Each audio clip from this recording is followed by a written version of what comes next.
You're listening to the Devil Dog Talk Show. This show contains explicit material and is recommended for ages 18 and older for mature audiences only.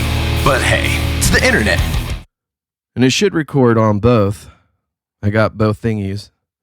So let's just give it a read and a look before we call. There we go. All right, we're good. Call. All right. All right, everybody. Here we go. Hello? Hey, how you doing, bro? Can you hear me? Yes, I can hear you. Can you hear me? I hear you. I got a Bluetooth headset on. Oh, solid, dude. Look at you, Mr. Technological. Technologica. Do I have any background noise? Because I'm sitting outside. No, it sounds good, actually. Okay, good. I got a new deck built, and they're still working on it. But I guess they took half a day off today because it's a Memorial Day weekend, and I'm sitting outside. I'm sitting on this thing for the first time. It's really nice, but I'm not sure if there's too much wind moving or anything like that. No, it's nice. I can hear the birdies in the background. Really develops the whole ambience. I'm gonna send you a picture of where I'm at right now. Send you my view. It's like a nice. It's like a palace of lumber. Dude, that is fucking dope, dude. I've been wanting to do it like since we moved there. We moved here 3 years ago, and I've been wanting to do it. But when we first got here, there was a hurricane the previous year, so all these construction companies devote all their time to rebuilding people's roofs and stuff. I'm in Louisiana, just so everybody knows. But Louisiana. So they gotta rebuild roofs and houses, and then they kind of puts you on the back burner. And then at the beginning of the year this year, I was like, I got to get this done, and I called these guys up, and it took them 3 months to get started. Jeez. It's a lot. It was like, when we dump a bunch of lumber in your front yard, you'll know we're about to get ready. And that's what they did. It's like there will be signs. Oh, yeah. It's nice. That is so awesome. Yeah, I really have a lot of projects that I want to get done, but San Diego, it's just ridiculous with anything. Contractor work, pools, air conditioning, getting anybody out here. It's like, ugh. But I want to build a greenhouse. Yeah, I get it. A really nice greenhouse. I get it. Yeah, it's so dope because a lot of the things that I've been into over the years, right? There's a lot of potential in agriculture alone, but I don't know. I just really would love to have a greenhouse. Do my plant-based medicine stuff out of it, some fruits and veggies, all that scrumptious stuff. They get a couple of estimates, get people out there. I just took an online course through LSU on the cannabis industry, and it came at me. It's not legal here for recreational use yet, but medicinally it is. But so they came at me with, hey man, this guy's a PA, cannabis and medicine. They offered this course, and I was like, I already kind of know all about that, and then there was 4 courses. There's one on how to grow it, one on medicine, and there was one on entrepreneurship, and there was one on risk management in the cannabis industry. And I took that one. Dude, that's solid. Because, there's a lot of scammers out there. There's a lot of, in that industry, there's a lot of avenues for organized crime and for money laundering.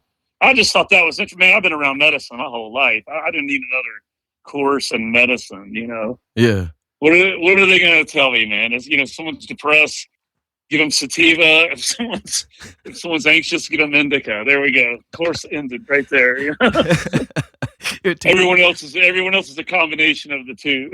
Yeah, and it's like I wanted to get a different aspect of it, and I kind of knew how to grow it already. I did it in San Diego because it's absolutely legal to do.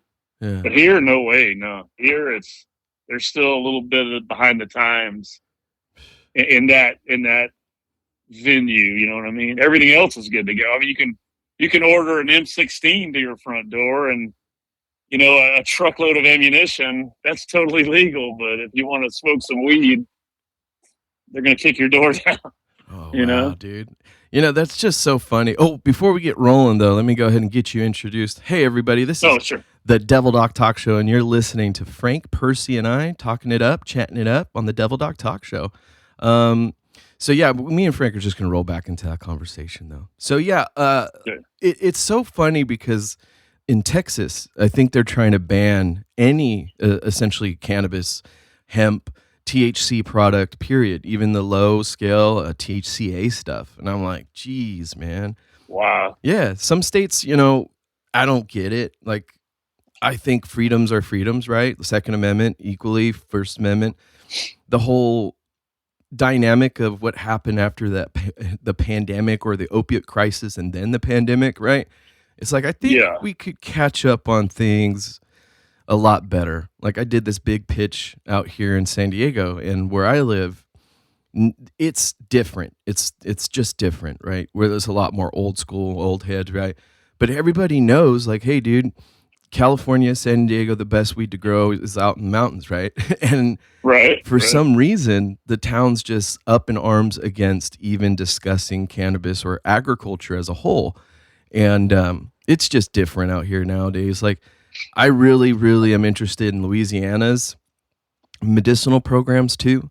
Recreational would be great, but I kind of feel the same way that people are kind of looking at mushrooms. Hey, let's not dump a bunch of problems on our hands before we suss out how to go about this. You know what I mean?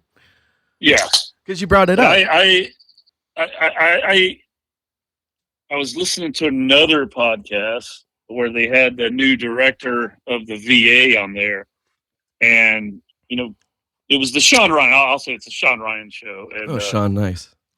Yeah, he brought it up. He said, "Hey, man, he got healed through psychedelics. He had to go to Mexico to do it. Yeah, and then he talked about medicinal, cannabis use and things like that." And the VA guy said something about Trump signing a let us try it or give it a try program that the VA was going to hopefully, free up the VA to try new. I mean, come on. Look, man, I know dudes that, I know we talked about this one-on-one before, but I know guys that got out of the military on a lot of medications, man. Yep. And Seroquel, big guns, man, and those same guys don't take anything, but they use cannabis. Now there's something to that, come on, there's something to that. It's huge. And I don't see, I think if you're a veteran, and to be honest, I'll give Louisiana a fair shake. It's very easy to get a medicinal card. And if you go in there and say, look, I'm a veteran, I got anxiety, I got depression, I got PTSD, I got back pain, I got migraines, they're going to give you your card and you can have it delivered to your house. Two of my buddies do it here. Nice. And so they're good in that aspect, but what's the not market as free like? as. What's the market like, the pricing and stuff out there? Because out here it's ridiculous. I don't know. And it's ridiculous there because the city, the county, and the state, and they are wide open to put I hate to use the word, but a tariff or a tax on every single sale. Yeah. And there's no regulation on them on what they can charge. So it's kind of like you're paying a organized crime element for what do they call it when they come and shake you down for protection? It's like it's like if you're a cannabis dealer, like you're a Mankind distributor, like in San Diego, you got 5 taxes you got to pay on every sale.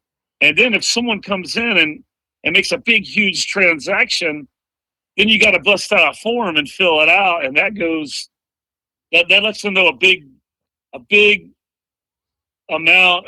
a larger amount of cannabis has changed hands, and it wakes everybody up to what's going on. But it's just kind of like, hey man, okay, recreational use is legal, it's available, but you know what?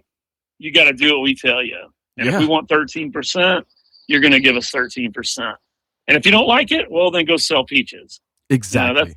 That's what San Diego does. It's funny. It is exactly like I was actually talking to a couple of people before I put that research paper together to discuss cannabis as agricultural means to develop a community in rural areas, right? And they were telling me, like, not only do you get like a whole investigation, like a whole ass background check, all the different things, they come to your facility or wherever you grow, and then they also do what's it called, home inspections. So they go into your home, even if you're like a distributor, a grower, or a salesperson, or whatever it is. I think at a certain point, they go in your homes, they check all this different crap, they like watch you like a hawk. And I'm like, yeah, the problem with the industry is that there's too much regulation going downward to the simple people that are trying to just survive in cannabis all over the nation. Actually, it's really bad. Baltimore's really bad. I was talking to a few people about that. But the concept of overtaxation and strong arming people into an extortion-like relationship, like you're explaining, what do you think people are going to do? They're not going to go pay for whatever it is, like for an ounce. Like I think you can get an ounce around here, not that bad, depending on where you want to get it, right? But some ounces go for like $400 an ounce, and I'm like, no, that's just ridiculous. I don't care what type of what you're doing with it. There shouldn't be a product that was once in the medicinal sense, right? I could get quarter pounds for $400. Okay, same medicine, same stuff, same growers. In fact, most of the times, but the problem is exactly what you said. The government sees this as a opportunity to either kind of interject these issues to the point where people don't get into it, or they're overtaxing people to the point where you're strong arming like a corporate establishment. But the worst part about California is that fact that you brought up, the cartels, right? Actual drug dealers, right? The whole bad thing of what everybody's concerned about with cannabis. And I go, could you imagine if they made alcohol illegal? Like, I mean, we lived that in the past. It's like, so it's not it's kind of like a whole repeat of history. We're going to do something that creates problems. We're not going to rescind policy. We're not going to have conversation with the persons that are actually involved in it. That we're just going to pitch all these perspectives and outrageous hyperbolic like insinuations. Like the ladies here in our town, they were like, yo, this is going to turn into fucking the goddamn cartelians like stronghold, and the inspectors need to be armed and all this crazy shit. And I'm like, it's nuts, like how insane people could react to other people as long as it's within a social normative classification or target. You know what I mean? It's just so fucking weird.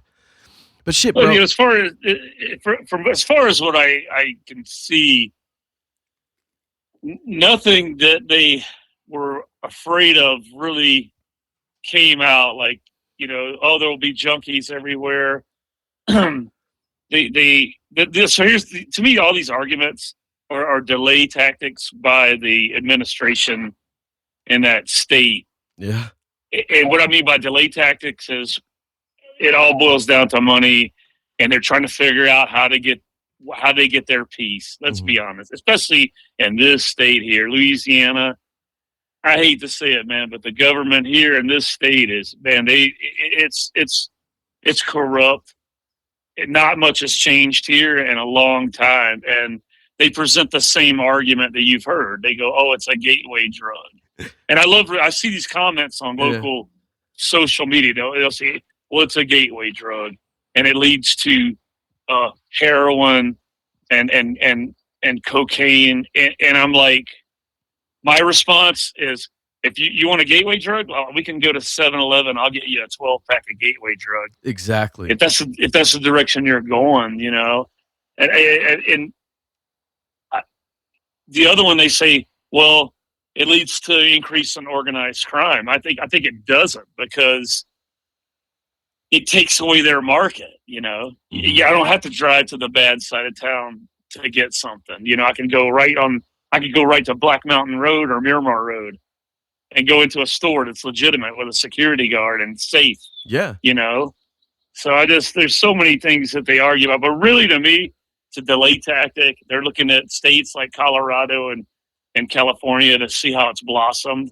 And how it's blossomed is they're making a killing, and that money ain't going to where it's supposed to go, just like every other place, But, exactly. And then you get the religion. You get people saying, well, you get religious people, the Bible Belt types. They think they think it's a hard, like, it's the devil's lettuce drug, Yeah, the devil's lettuce, exactly. Yeah. And it's like, I'm like, look, man, you can drink a bottle of Jack Daniels every day for a year, and I can smoke a joint the size of a baby's arm every day for a year. Mm-hmm. And when we both stop, you're going to be in big trouble. I'm not. Exactly. You could die. Your withdrawal is bad. It could kill you. And it's just, I don't know, man. I know it's money. I know it's kicking the can down the road, but I kind of like the idea of the VA willing to look into alternative medicine, Me like too. I said, it's exciting. Remember we were talking about when I got back from Afghanistan with 3-1, I started having panic attacks, and I didn't think I had PTSD. And I always looked at like Clint Eastwood types and Lee Marvin types. And, you want to be tough like that guy. And I just started having panic attacks for no reason. And I couldn't sleep. And I went to medical, at Balboa, great people, great doctor, but they committed the biggest sin. They gave me a pile of SSRIs, a pile of benzodiazepines, and a big pile of Ambien. And they said, "Hey, follow up in a month, and we'll get to talking." And that right there, now they know, that's the wrong direction to go. Yep. And then I went right down the road of, hey, these benzos are great. You know what I mean? Like, these are awesome. The first few months, yeah. Yeah. And it's like that's a withdrawal that's just as bad as alcohol, to be honest, man. And then you're on Ambien, and then you're letting your pit bulls out in the neighborhood at night, and it's just crazy. Did you get some weird behavior with that Ambien? I did. It was really. No, I did. Yeah, I did 2 or 3 times. You remember when we came back from AQ? For all you got listening, Joe and I were in Alkheim together, and was at 06. Yep. And I remember when we came back, they gave us all Ambien for the ride back, and when I got home, I still had like 30 of them, and the first thing I wanted to do was have some beers and some pizza, and I just remember your days and nights are completely backwards. And so I popped an Ambien. I only drank maybe a couple of Coors Lights or whatever. And next thing I know, I'm digging through the laundry basket. Oh my God. And my wife is going in my mind, I was doing something I was supposed to do, doing the right thing. I said I was looking for my faceplate. I remember she told me all this. I barely remember it. She goes, "What?" I said, "I'm looking for my faceplate. I can't find it." And she just grabbed me by the chin and was like, "Go to bed." And I was like, "Okay." And I went to bed, and then I did it again. I drank some Johnny Walker Blue. Someone brought over some Johnny Walker Blue. That's like $300 a bottle. We're celebration mode. You just got back, and it's bedtime. I'm wide awake. I pop an Ambien. And I had 3 pit bulls, and I live in Mira Mesa. I didn't live in the country, and it's midnight, and I got the front door wide open, and I'm trying to encourage them to go, go be free, get out there in the neighborhood. I'm telling these to my dogs. Luckily, my dogs are more sane than I was because they just sit there looking at me like, man, Dad's crazy. And then my wife comes up to me, she's like, what the fuck are you doing? I said, they got to get out there, babe. They got to go. And she's like, go to bed. And I went to bed, and then I woke up, and I poured this Ambien down the toilet. I was like, it's those things. Yep. And I got buddies that did worse. I got buddies that woke up in the back of a cruiser. The Oceanside God. Police Department. Oh man! One of my buddies he was building a fort. Same scenario. Home from Iraq. Drank a few beers at Phil's barbecue. Goes to bed. Wakes up. He's building a fort out of pillows in the living room. Wife is terrified. She pulls her phone out to call the ambulance. My husband's building a fort with his helmet on, whatever. He takes the phone, snaps it, and gives it back to her. That's a felony. That's bad. You know, and the cops, Oceanside PD came and got him, and luckily they're reservists, and he's like, hey man, I just took an Ambien. I just got back from Iraq yesterday, and I don't know what I did. They called the wife to come get him. So he's fine. We know what happened. And they were very understanding. And plus it's Oceanside. They got other shit to worry about. Exactly. So, but yeah, just crazy stuff. So you bring up that whole craziness, right? Like the trip. Yeah. I remember taking that, being on all those different pills and all that different shit. And my roommates told me that I came down, walked around, drove somewhere, bought a bunch of cigars, came back, drove back. Oh, geez. Yeah. And I ended up waking up ass naked, okay? Face down, ass naked in my bedroom. And my dog's looking at me. I'm looking at him. I'm like, what the fuck happened?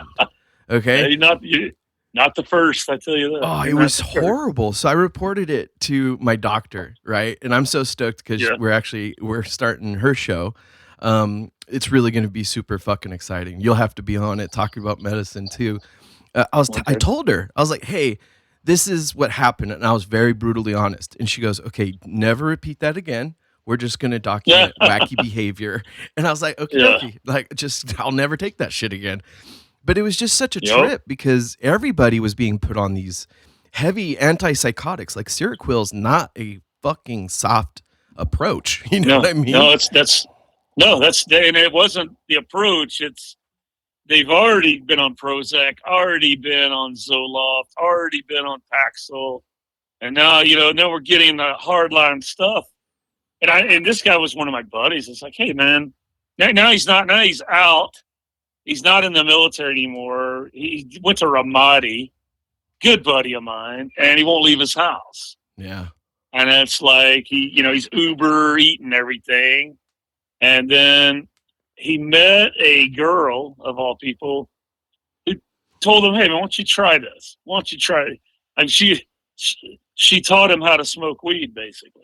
This guy's been in the military since he was 18. Yeah. And if you're good, you don't do most of us that are lifelong military guys, for the most part, don't partake in recreational illicit drug use. Mm-hmm. And he didn't either.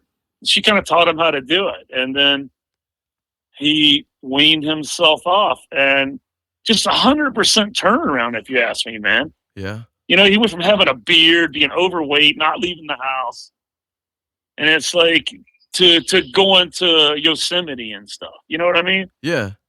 You know what I mean? And that was during the time when there was 22 a day, killing themselves. And you can kind of see why. Where is that road leading when you're on anti-psychedelic medication, you're taking sleeping medication, and you're not leaving your house? Where is that leading, man? So, and you're drinking. Oh, by the way, you're drinking, Sailor Jerry with a splash of Diet Coke to wash it down with. Where is that leading? That's leading right to the parking lot of the VA. Exactly. Yeah, it's bad, but and he's not the only one. There's a good many of them that not just cannabis, but just got off of that stuff. And there's nothing wrong with good psychological therapy where you can sit and talk, or they do the desensitization type thing. Mm-hmm. You know, I did some of that. I had to keep a journal. I kept a journal, which I thought I would never do. I was like, keep a journal? Get the fuck out. I'm not keeping a journal. I got shit to do, man. But surprisingly, I did. And then, believe it or not, that helped a lot. I was surprised. But it's just what they were doing wasn't working. It seems like things have improved to me. I know I live by a big VA here. I only see them really now for primary care. I think I've completed treatment for everything else, and I see them for primary care. It's a big VA, very available. You go in, the first question they ask is, "Are you homeless? You know, are you suicidal?" And that's good stuff, you know. Yeah, being upfront and direct, because a lot of people, we don't know how to react to the meandering around, beating around the bush of the topic, right? I know plenty of guys, you guys, all my guys, everybody, you know, a ton of them too, right? If you were to say, hey, go tell doc everything, the Marine's going to come in and be like, hey, I got a blister in my foot. All right, why do you have a blister on your foot?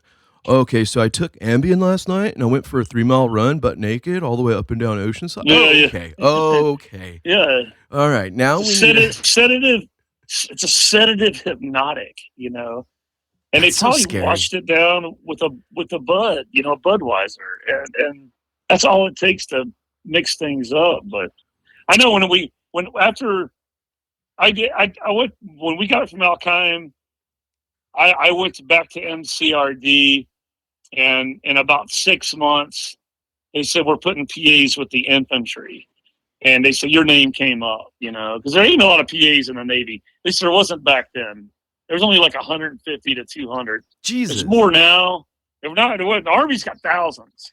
Like when you go to an infantry battalion in the Army, there's 2 PAs that are your battalion surgeons.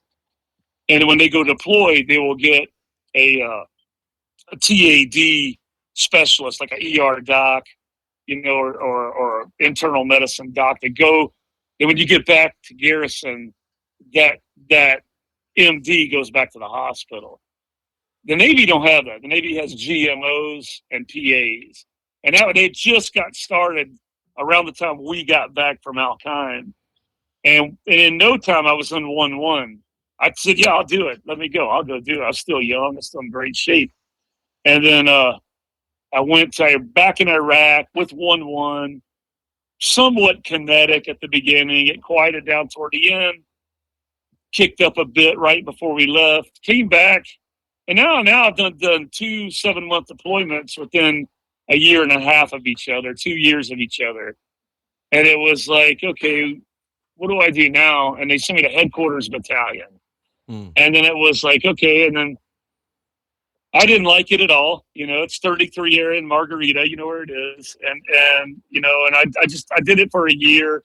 But if you go back to the hospital, if you go back to MCRD, you're going to get IA'd probably with a hospital unit or an Army. I was like, no way, man. I'm going back to the grunts. I can't go. I got to be with the grunts. You know, I got to be with the infantry. So I volunteered. I extended. I went to 3-1, who I was an IDC with as a young guy, as a HM1. I went to 3-1, and then I'm in Helmand province, Afghanistan. Very kinetic. Makes Iraq look like Palm Springs sometimes. It was just Garmshire River district, Helmand province. It was bad. We lost a number of guys. And then when I came back, now I got a bunch of Marines that I got to refer. And the Navy is trying to meet this requirement. So I send these guys to go talk to mental health. And then they come back and they talk to me. And then they go back to their appointment. They come back and talk to me. And then they're like, hey, Doc, I don't want to go see that guy anymore. He's just a civilian guy who's never been in the military. And I'd rather just sit here and talk to you. Yeah. And I was like, okay, you know, all right, let's talk. And then I ended up talking to Marines because I knew the process.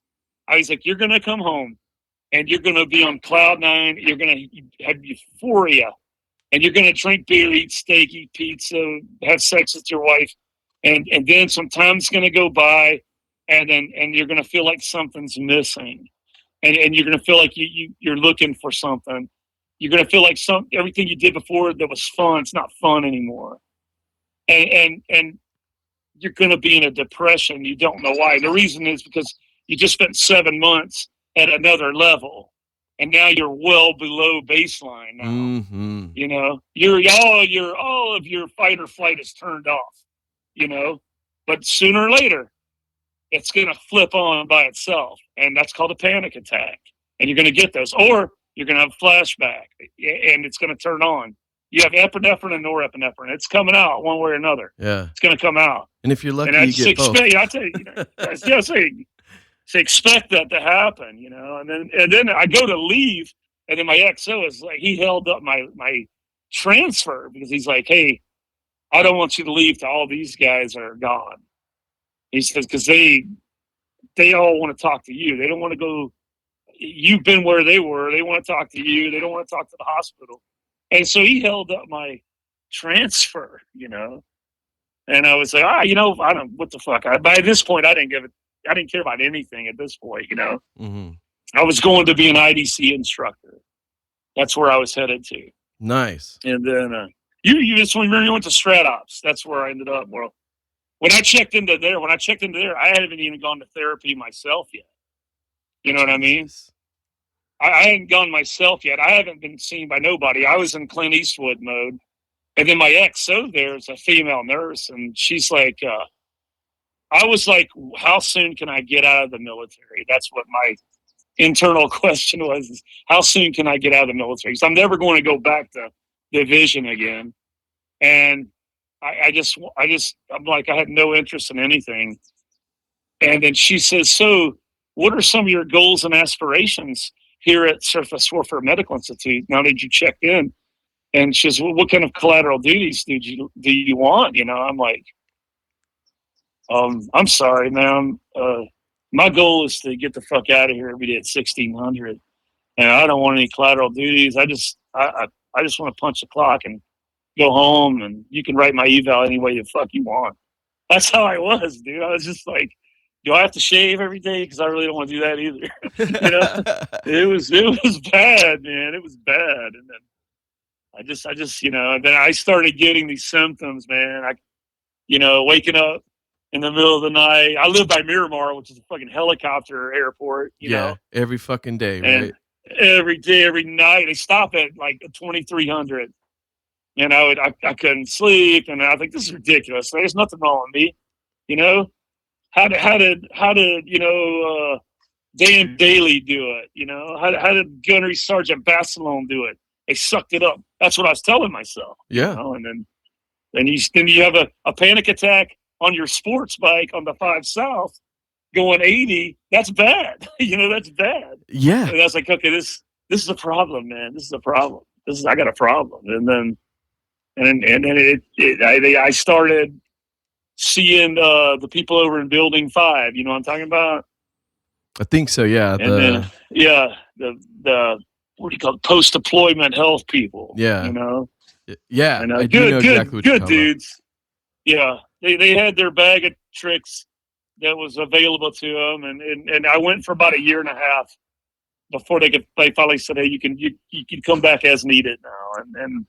And I turned it around, you know, got better, started running every day, and, you know, just got my motivation back, you know. Yeah. That internal drive, you know. Yeah, you just feel everybody that's been over there, especially infantry dudes, you got to talk to you got to talk to somebody, you know. You got to sort things out and you'll feel better. But I just feel sorry for dudes that got their DD-214 right when we got back and then went out to, you know, Buttsore, Oklahoma, to a crappy VA out there. You don't know what kind of, it's not like they're the same. Some are really good and some aren't good at all, you know. Yeah. They should all be the same. See, and that's something that I'm actually working on so much so, dude. Over the past 9 months after my fall, me and you were talking about it. Actually, the listeners will all know now because I'm doing a whole expose about it. The concept of policies, structure, compartmentalization, quality and quality controls, where you can actually perform for the tasks needed. And that's something I find so rare, is that, those guys that came to you because they didn't feel comfortable talking to another man, which sounds weird when you go, Marines not feeling comfortable. What the fuck's going on? I'm like, yeah, the fear, right? The innate fear of losing your career, your livelihood, the ability to go back out, right? And that's what a lot of infantry guys go through. Other I want to say other roles too, but it's not as much as the job, right? Infantry, what are you going to go do? That's your whole fucking job. Go kill people. Okay, good job. If you're a truck driver, it's like, fuck, I don't want to fucking drive a goddamn truck, bro. I'm never again, okay? Because that's one thing about Iraq and Afghanistan. I use the word infantry because that's what I've been with. Our tour in Al Qaim, where we were in the shock trauma platoon, that was pretty. That was bloody, man. I mean, how else can you describe it? That was bloody. It was a bloody mess. It was a bloody mess, man. But but at the same time, that's the first time I've ever been outside an infantry battalion with the Marines, other than being a field med instructor. Mm-hmm. And I go back to Desert Storm. I was a 2-7, and then, but the same, it could happen. I mean, if you are motor T, and you got to do 5 convoys, over a 7-day period, and it's probably double that, but I'm just using an example. And every time you roll out the wire, it's like they're kind of holding their breath because they're an IED away from catastrophe. Exactly. And it happened all the time.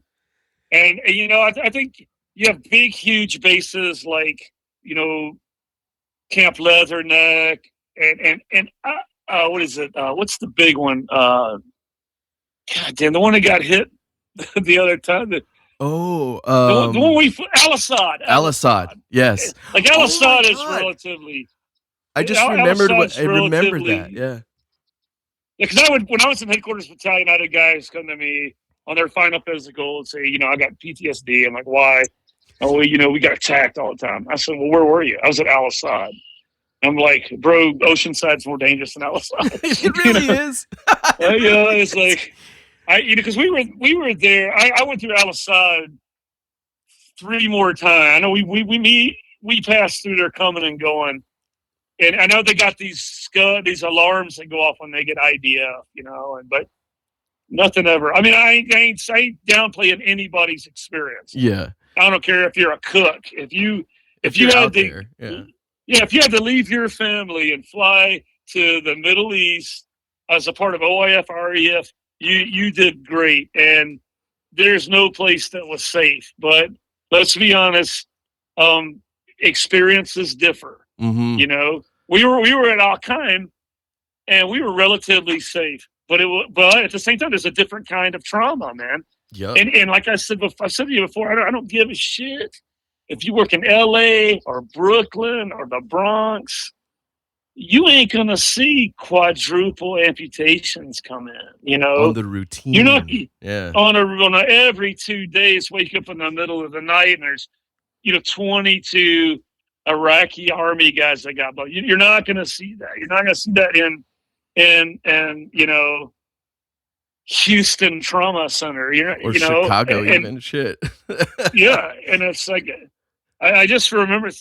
I just remember driving home on the 805, and I was just, we were about 2 months, and I would just think about the things we saw at AQ, and I was going, yeah, we saw that shit. We did actually do field day with a dead body on the table, and we just kind of ignored it. Yep. And cleaned the ER, and yeah. I remember some of those things, man. Like, I really recall it so vividly because, like, with my circumstance, right, asking for help was, like, not a good idea, right? But it changed the way that I get to live my life now. And I get to tell people about that stuff, right? Like, I remember when we had mass casualties, right?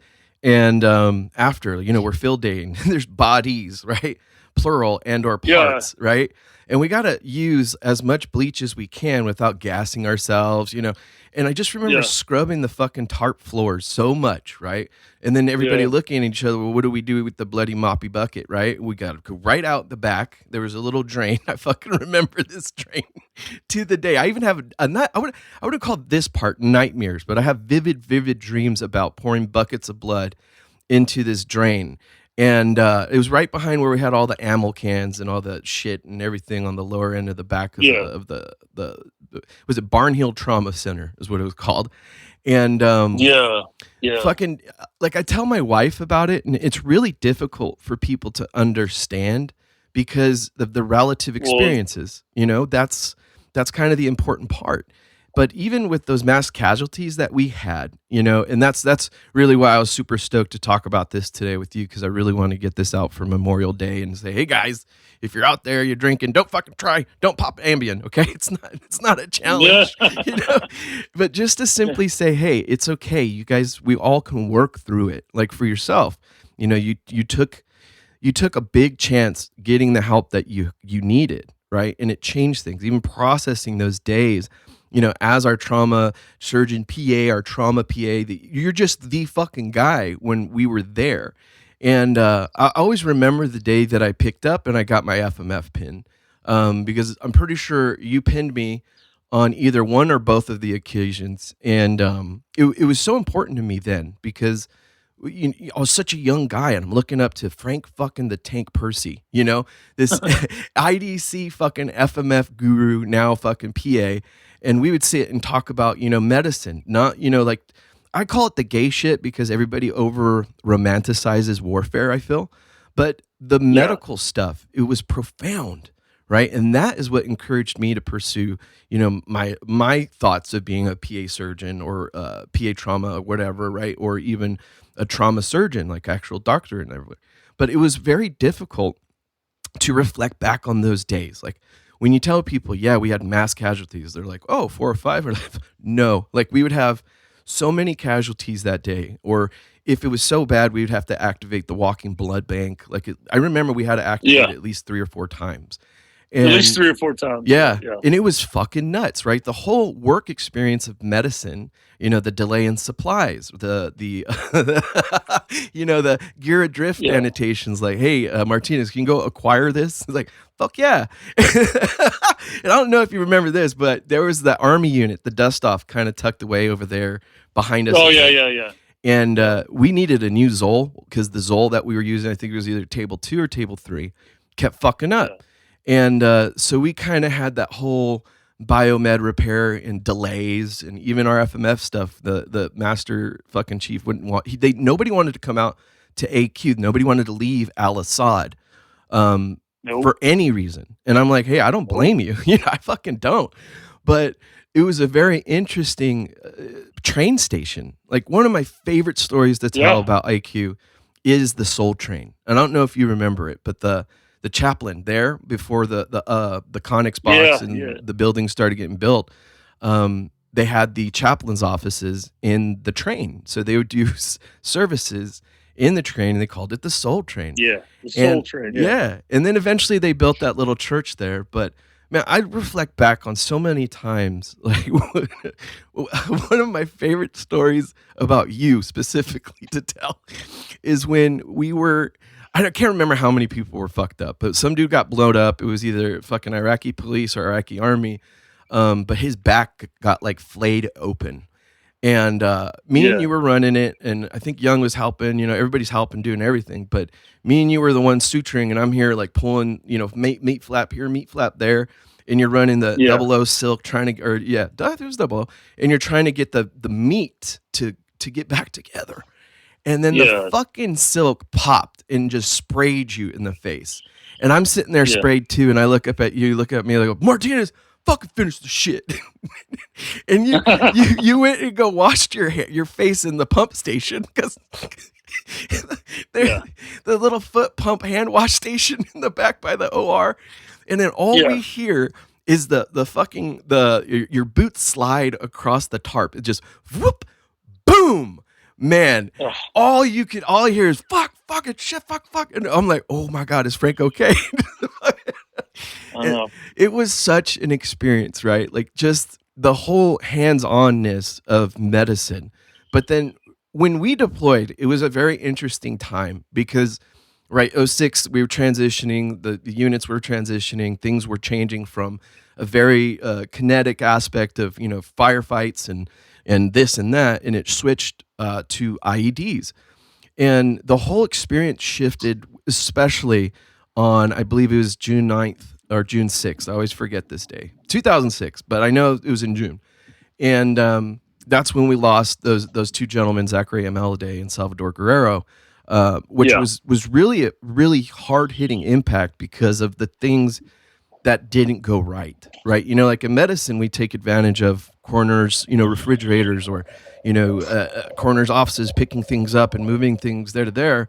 But we had to move, identify, treat all the things that we could possibly do after these events.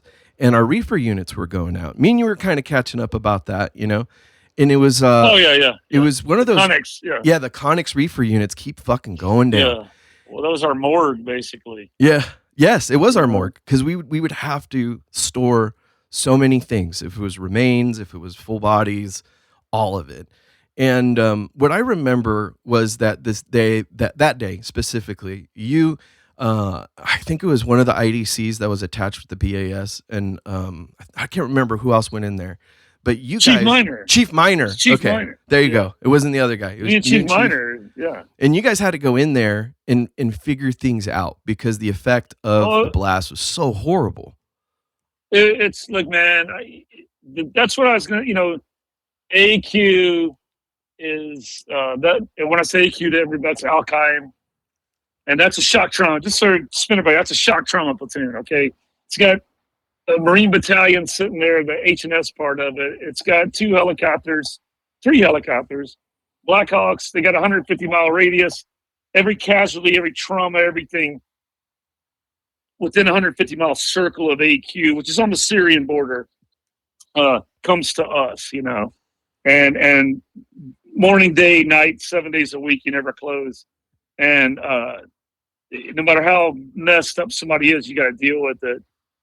And the thing is, you ain't made to see that. You ain't made to see the human body contorted into the way that is, and speaking sparingly, that was a shocking experience, and it was compounded by the fact that our refrigeration did not work. It was 100 degrees outside. Now just go inside of the trailer of a truck with no AC, no air moving, and you've got deceased in there that you got to put back in anatomical position for the purposes of identification. And just go ahead and let your imagination take you there. And you can imagine how horrific that is, And what makes it worse, and it is worse for military people than it is for, I would say, a civilian. And that's because the person that's in front of you, you're in the same organization. You're wearing the same uniform. And when you get with the infantry, it's even worse because you spotted that guy at the gym that morning and you know him. Yep. And you ate chow with him the night before. And now here you are, you're putting him back together to send them on to the next echelon of Graves registration. That's very hard, man. I could ride an ambulance all day long through Compton. I won't give a shit. You know what I mean? Yeah. I'm sorry to put it that way, but it's just different. I could go through LA. We were all at LA trauma. I didn't know this guy. He's a gangbanger. I'm sorry. It's bad, but I don't know him. I'm not in his organization. We share no connection. Yeah, But there's no tie to you it. see what I'm saying? Yeah, when you're over there, you have a connection with all your American NATO patients. Not so much the Iraqis and the civilians. We still covered civilians. You remember the girl that caught on fire? Remember that one? Oh yeah. I mean, I'll never forget that smell. That smells horrible, and it's like, but there's a difference. That's all I'm saying. There's a difference, and it leaves a bigger mark It on does. you. You know, it leaves a bigger mark on you. It does, and that's something that I love talking about. Memorial Day, right? Because when you articulate these experiences to a community that may or may not understand, right? I do believe that the United States of America is founded on those core values: honor, courage, commitment, right?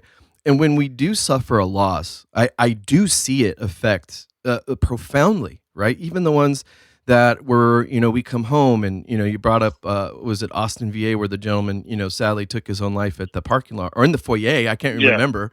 And it hits you different, right? And it's because of that tie, that bond, that war bond. Like for us, when we first met, we're ripping into that country, where everybody's bouncing around, and we ended up doing that early whatever departure to IQ to set up. And we're locked into this little hooch, and all the guys, there's maybe like 10 of us, like, and we're I know where bonding. you're going. Yeah. And we're bonding, fun, and jokes are made. I think one of the best jokes I ever heard of my life came out of your mouth when we were sitting there. I don't know which guy started the conversation about porn, right? It was, da da da da da this. Oh, it was, what's his name over there? God, what's his name?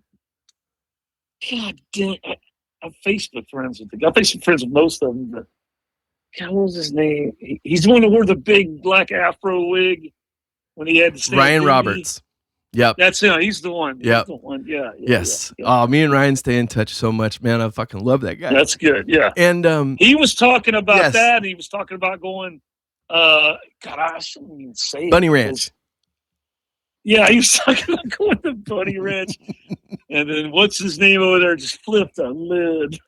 Just flipped a lid. Oh gosh, that was fun, dude. It was so good because it was such a genuine connection, And when you bring up the gym, we had a pretty decent gym. MWR was there, and the chow hall was great. It wasn't a defect level, but it was great. There was amenities. Good. It was a good. Hey, look, let me tell you something, man.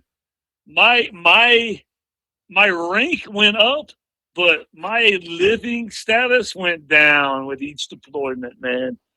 That deployment was awesome. That with the gym and the food and our the way we lived, and then the next deployment, I was in a patrol base. That was a combat outpost. It used to be a dormitory.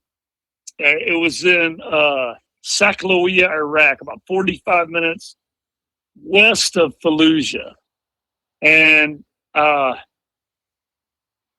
not bad. A little more kinetic. Yeah. I was it. I was it. I was the medical officer for that area, and when I checked in there, the colonel goes, "Hey, man, I'm going to show you on that," and he goes, "This is our area of responsibility," and this is right after we got back from AQ, man, and he goes. This right here is the most kinetic area in our AO, man. He goes, this one right here. And that's where I want you. I want you there because I know you got experience. I know you're prior enlisted. I know you already just got back from Iraq. And I feel better about you being with my Marines there. I'm like, yes, sir, no problem, no problem. Let's go, let's do it. And the Marines would take me out on patrol. They knew I was there. I was like their doc. I had like an HM2. I had 2 HM3s and about 15 HAs straight out of field med. That's what I had there, man. And we had, and the casualties came to me, just like we were in AQ, And that was in the beginning. Oh, it was crazy. It was crazy. Because when you look at that, right, like we brought up, the Army and how they situate their medical logistics, right? And the way the Navy... They got money. They got money. They got money. Yep. They got money. Yes, they do. But we look at what we're putting our physician's assistant, right? With all this knowledge, all this experience, we're putting him in a COP or a forward base, and where he's doing patrols. I'm like, look, all right, I'm not saying the HAs need to earn their stripes here, but that's the truth. That's what ends up happening. That's how we end up in those positions as corpsmen. But it's kind of voluntary. And then when I got to 3-1 for the next deployment to Helmand Province, same speech, man, same speech from different colonel.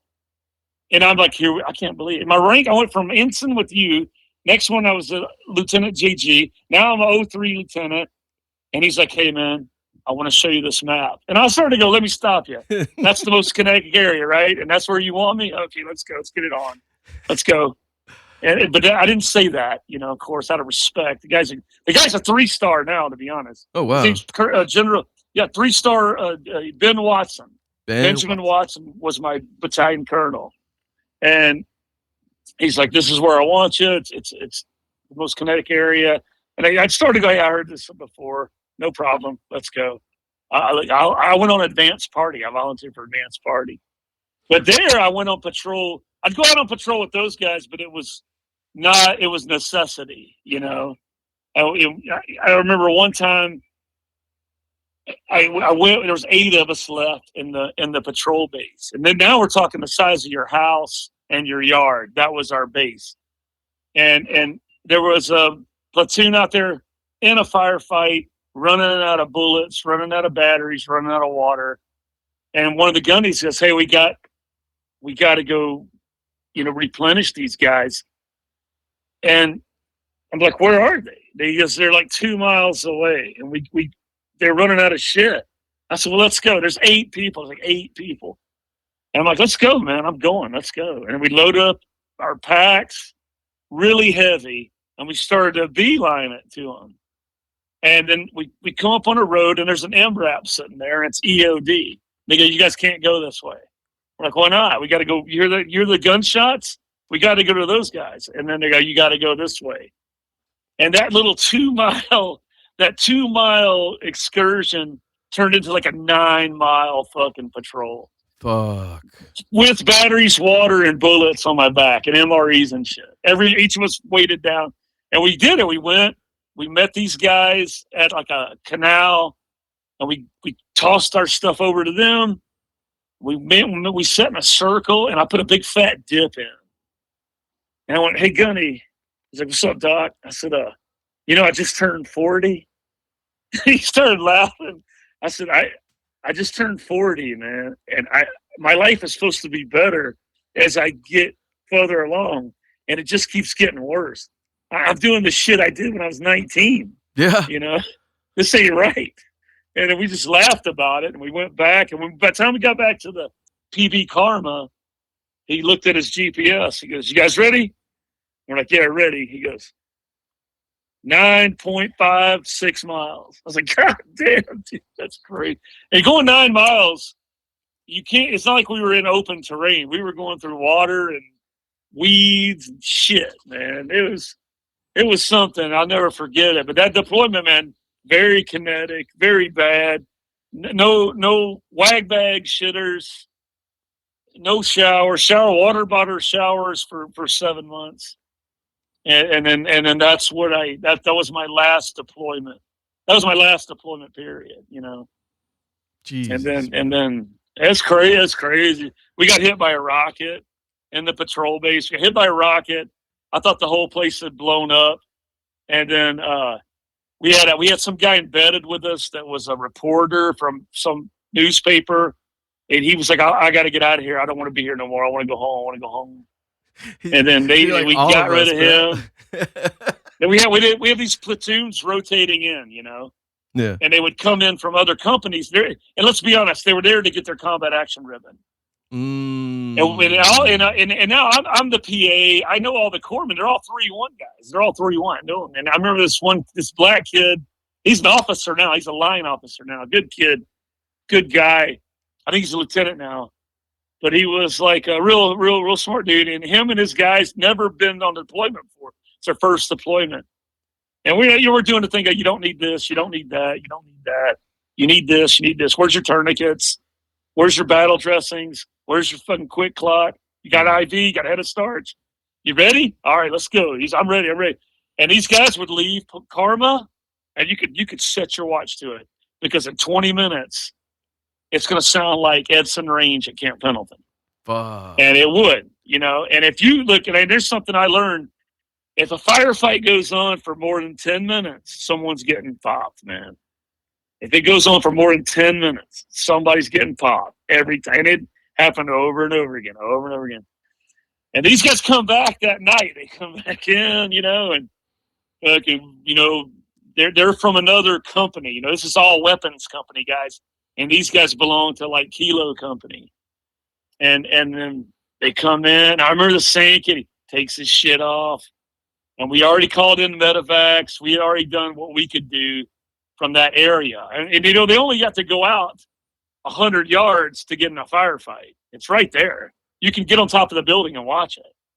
And then he just looks at me, and he's got these wide eyes, I said, "What's up, man?" He's like, "I don't know how y'all be fucking living here, man." That's what he said, dude. I said, "I don't either, dude. I don't either, man. You want some spaghetti, bro?" Spaghetti. That's all I can tell you, bro. I don't know how we live here either, because we're all fucking crazy. I remember shaving with the guy one time out there, PB Karma. Me, I don't even know who the guy was. He was from a visiting unit, and we were shaving in the morning. There's a little firefight going out there in the morning, about at sunrise. And we were shaving in these outside. We're outside, It's not like there's a bathroom. It's just an outside kind of made up sink with these fake plastic mirrors that you could barely see your reflection in. And we were just sitting there shaving, and all of a sudden, you can hear gunfire in the background, and all of a sudden, pew, a ricochet went right between us, like right between us. And we just looked at each other, and he goes, "Well, I guess that was pretty close, wasn't it?" I said, "Yeah, don't get much closer, bro." We just kept shaving, We just kept shaving, man. It's like you're in an alternate reality. It's very weird. It's weird what you can get used to. Yeah. You can get very used to, but you're not used to it. Your baseline's adjusted. That's what I mean. Your normal is adjusted. You're just as tense as you ever were, but now it's normal. Now, when you come back and you go to Vaughn's, there's nothing to be afraid of. There's nothing. You're not going to get ambushed. You're not going to hit IED. Now you're way below baseline. Now you're like, and that's when dudes get on their crotch rocket and go 150 miles an hour, or they get in their car and they slam they slam some whiskey or something, some Fireball, and they punch it and go 120. Because they're trying to wake that epinephrine up again, that animal inside. It's called thrill-seeking behavior. You've heard this before. Yes, I have. I couldn't remember the name of it. Thrill-seeking behavior. Yeah. It's thrill-seeking behavior. It's a part of it. It's a part of the PTSD, collage algorithm or whatever, and that, yeah. The ensemble. That's what happens. But you're at a certain level over there, When you first get there and you cross the bridge in the back of an MRAP, you hold your breath and go, "Oh, fuck yeah, good, we made it." And by the third month, you're not doing that anymore. But your body's just adjusted to it. Your mind is adjusted to it. So, but yeah, that's my now. I got out of there, and then I taught IDC school, and then I got promoted to lieutenant commander. And as a thank you, the Navy sent me to 29 Palms. Oh, you're welcome. You're welcome. What a great place. But I ended up buying a big RV and Geo Bats rented at the RV park out there, and I'd go home every weekend and go back. And then as soon as I could retire, I retired, and then I got a job offer. I worked at Building 26 at Balboa for a couple of years. Nice. At the Health and Wellness and Wounded Warrior area. Yeah, I was I remember that place. I was Building 26, medical screener. And then I got a job offer in San Antonio teaching combat trauma. And then my mom got sick. This house in Louisiana came up for sale. And I thought it was a sign, I think it's a sign to go back home. And we moved here in 2021. I've been here ever since. That's and now I barbecue and I hunt and fish. That's what I do.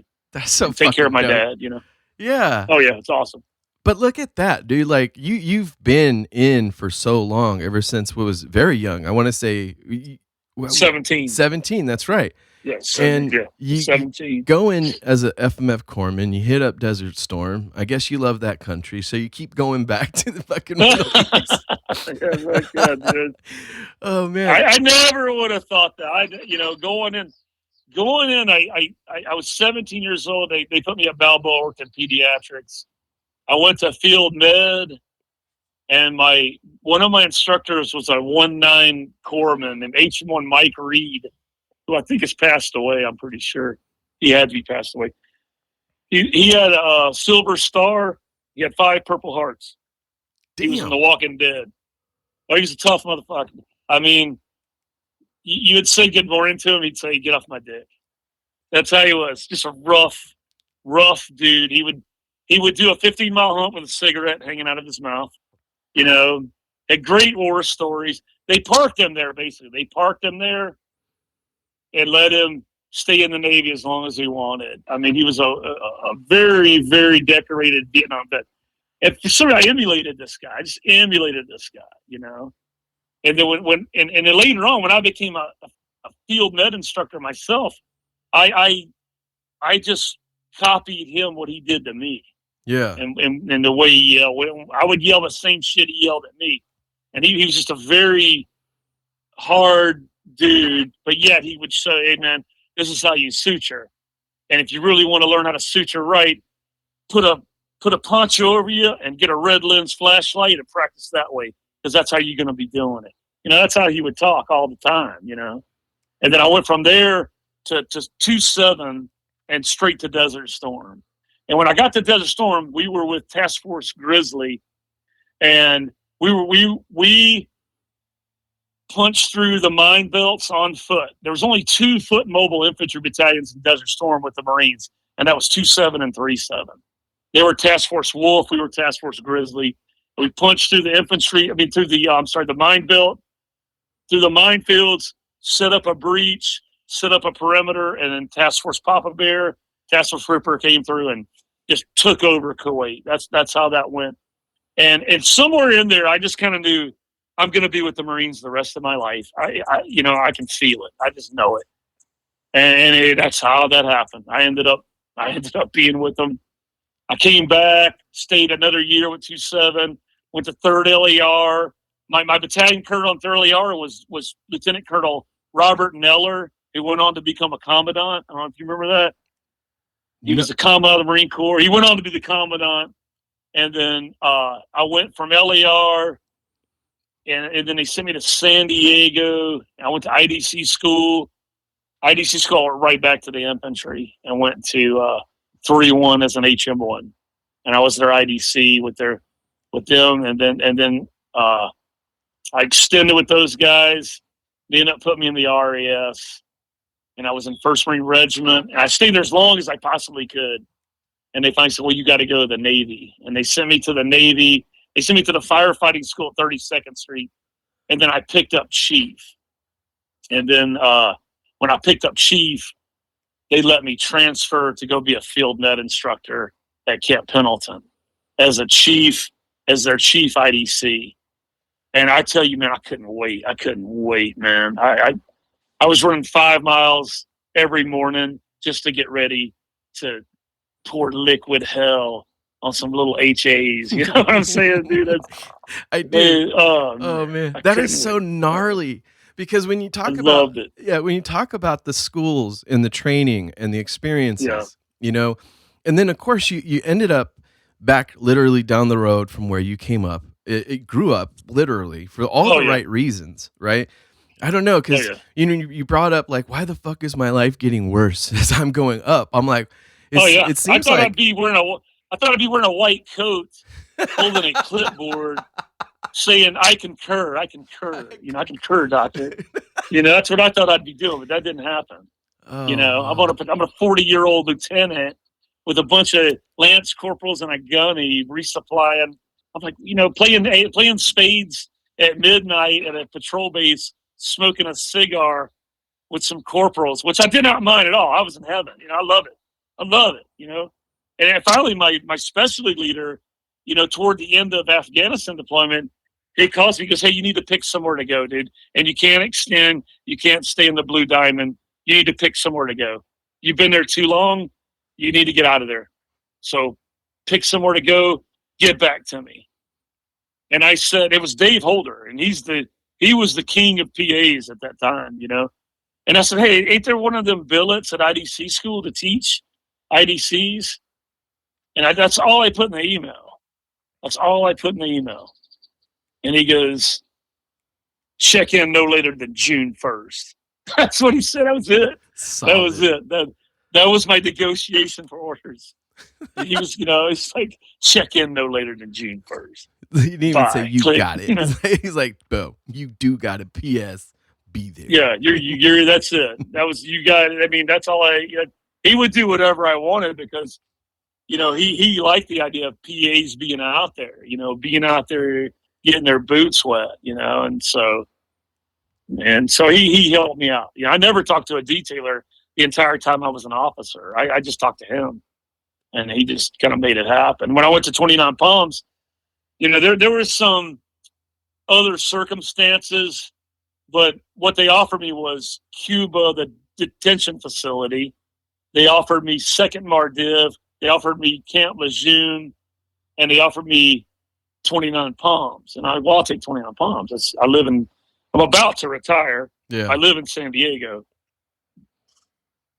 So I bought a Class A RV, parked it on base, and,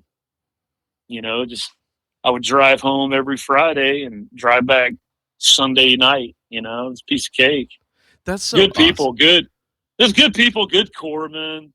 It seemed like corpsmen there were more mature than they were when I was a corpsman, Yeah. Or maybe they just, I was also a lieutenant commander, so maybe, they clicked their heels when they were around me. I don't know. They just seem, it seems to me if I was an 18-year-old kid stationed in 29 Palms, I would be kind of butthurt, but they had a great attitude. They all had great attitudes.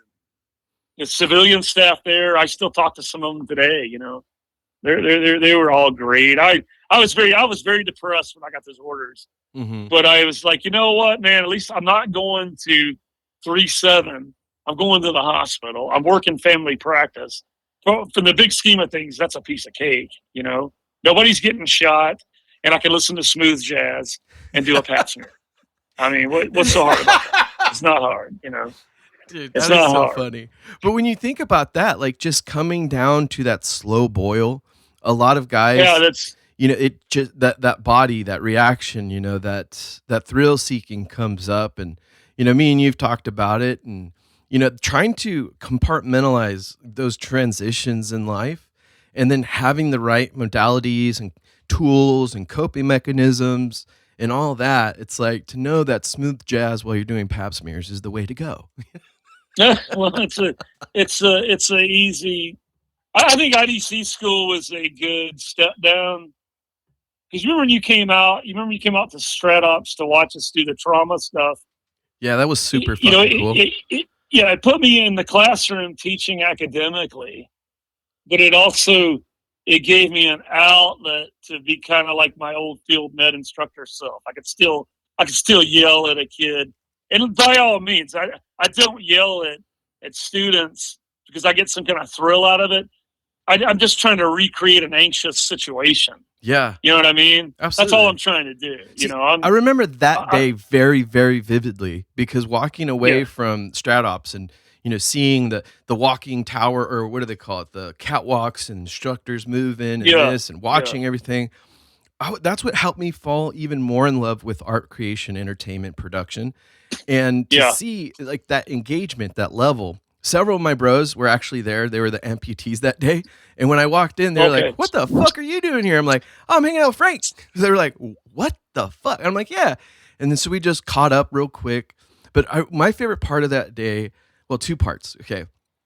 My favorite part of that day was when one of the kids, or I say kids, one of the IDC students, he wasn't registering. He wasn't picking up what you were putting down, right?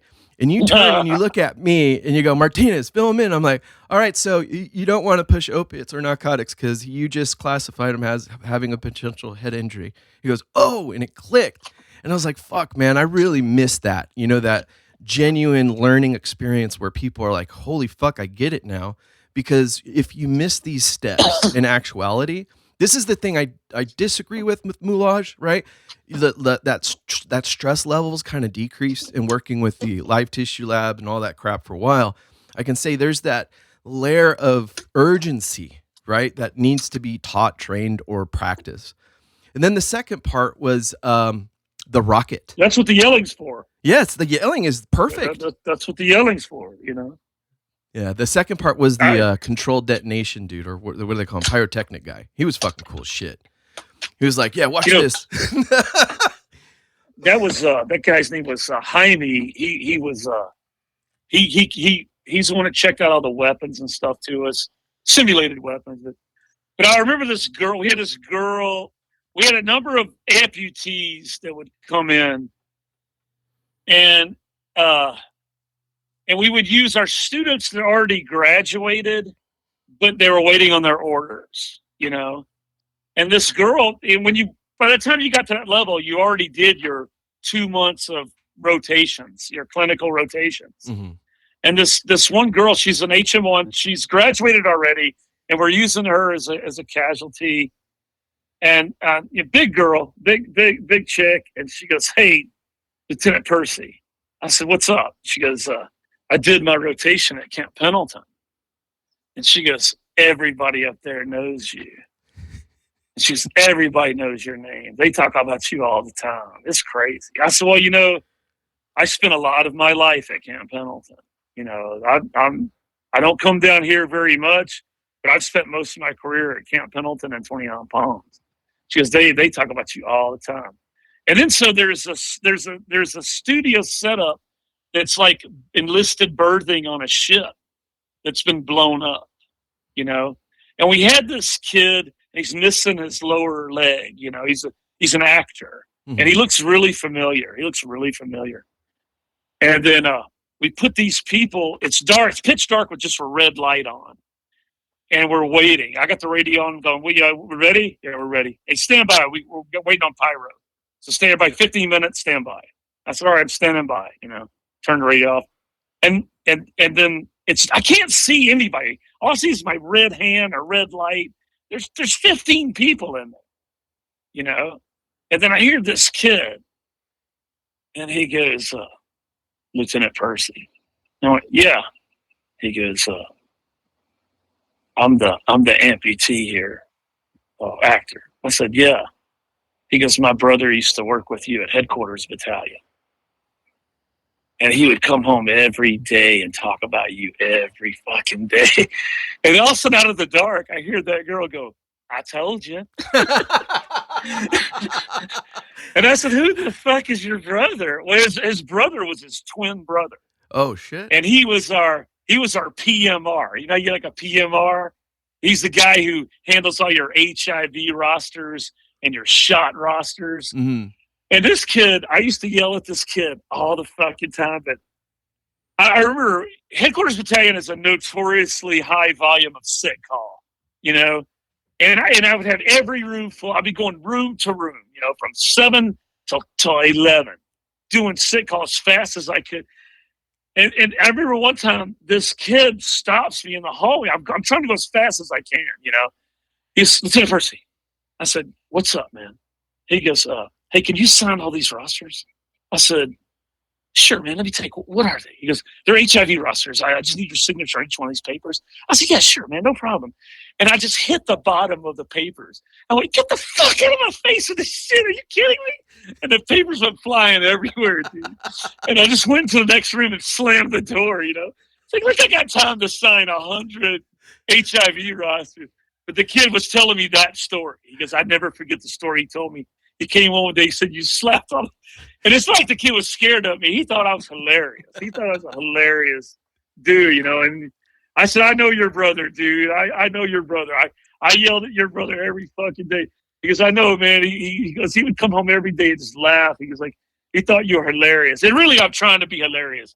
I wish no ill will to anybody, Yeah. I'm trying to be funny when I yell, Like a Sam like Kinison. R. Lee Ermey or whatever, It was a good time. It was a good time, but it just wasn't my cup of tea because it was like truck company A, truck company B, the band, division schools. They're not. This is like when you go to the field, they're talking about doing convoys and shit. And I didn't find it very serious. I know it's a big deal. It's important, but I just didn't find it on the same level as the regiment and, and division. We were at a meeting one time and we were in 29 Palms. We're in the field. Their field ops really just are simulated convoys from one place to the other. That's what they do, And the guys running this thing they're from the infantry too. They're kind of up there to take a break as well. And then the XO, we were having a meeting.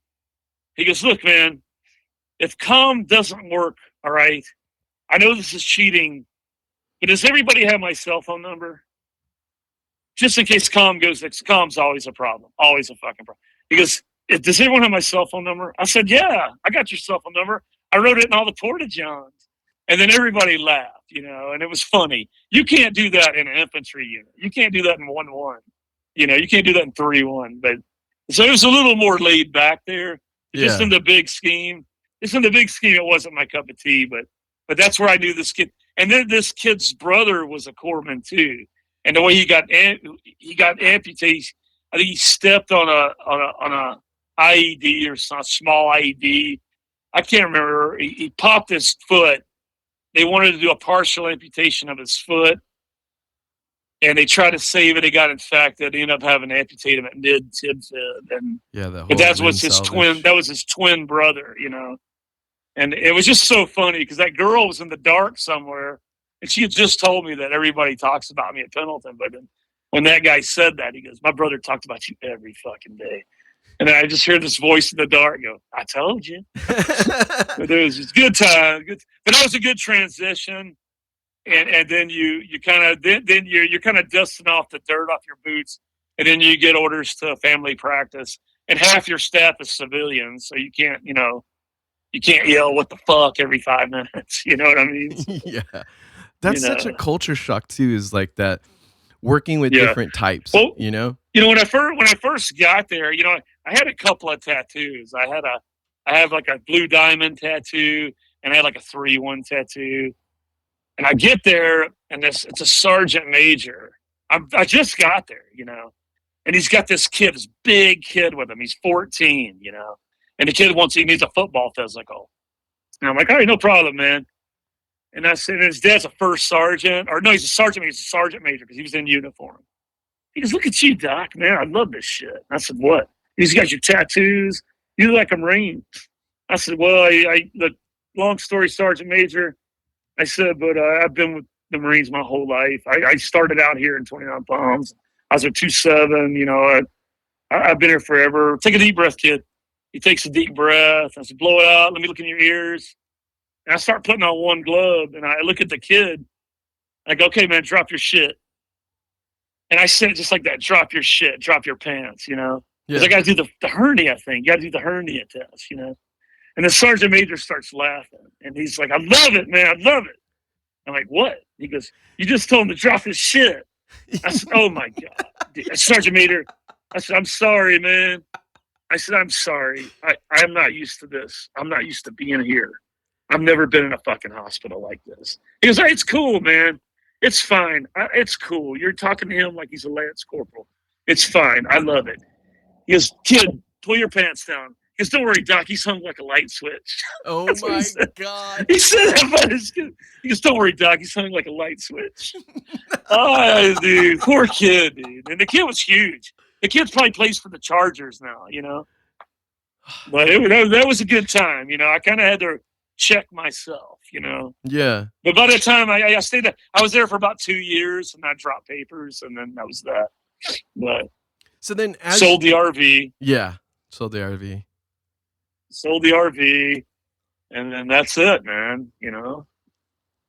That and is anybody so awesome. that wants to go, anybody's kid that wants to go in the Marines or the Navy, they wanted to contact me. I'm like, yeah, go ahead, man. I'll tell you everything you want to know.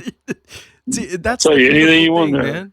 That's the beautiful thing that I always remembered about you, right? And it was something that, you brought up, the old instructors, you're emulating, you're trying to fit in, right? Working with Marines, working with other people that are more of a fighting force, right? That actual fighting force. I'm not saying or to minimize it, but the actual people putting rounds down range and actually hands on patients, because a lot of people that get into the military, especially the Navy doesn't have a actionable hands-on combative like role unless you're on like a battleship and you're like, oh, who's on my battleship, right? That's okay too.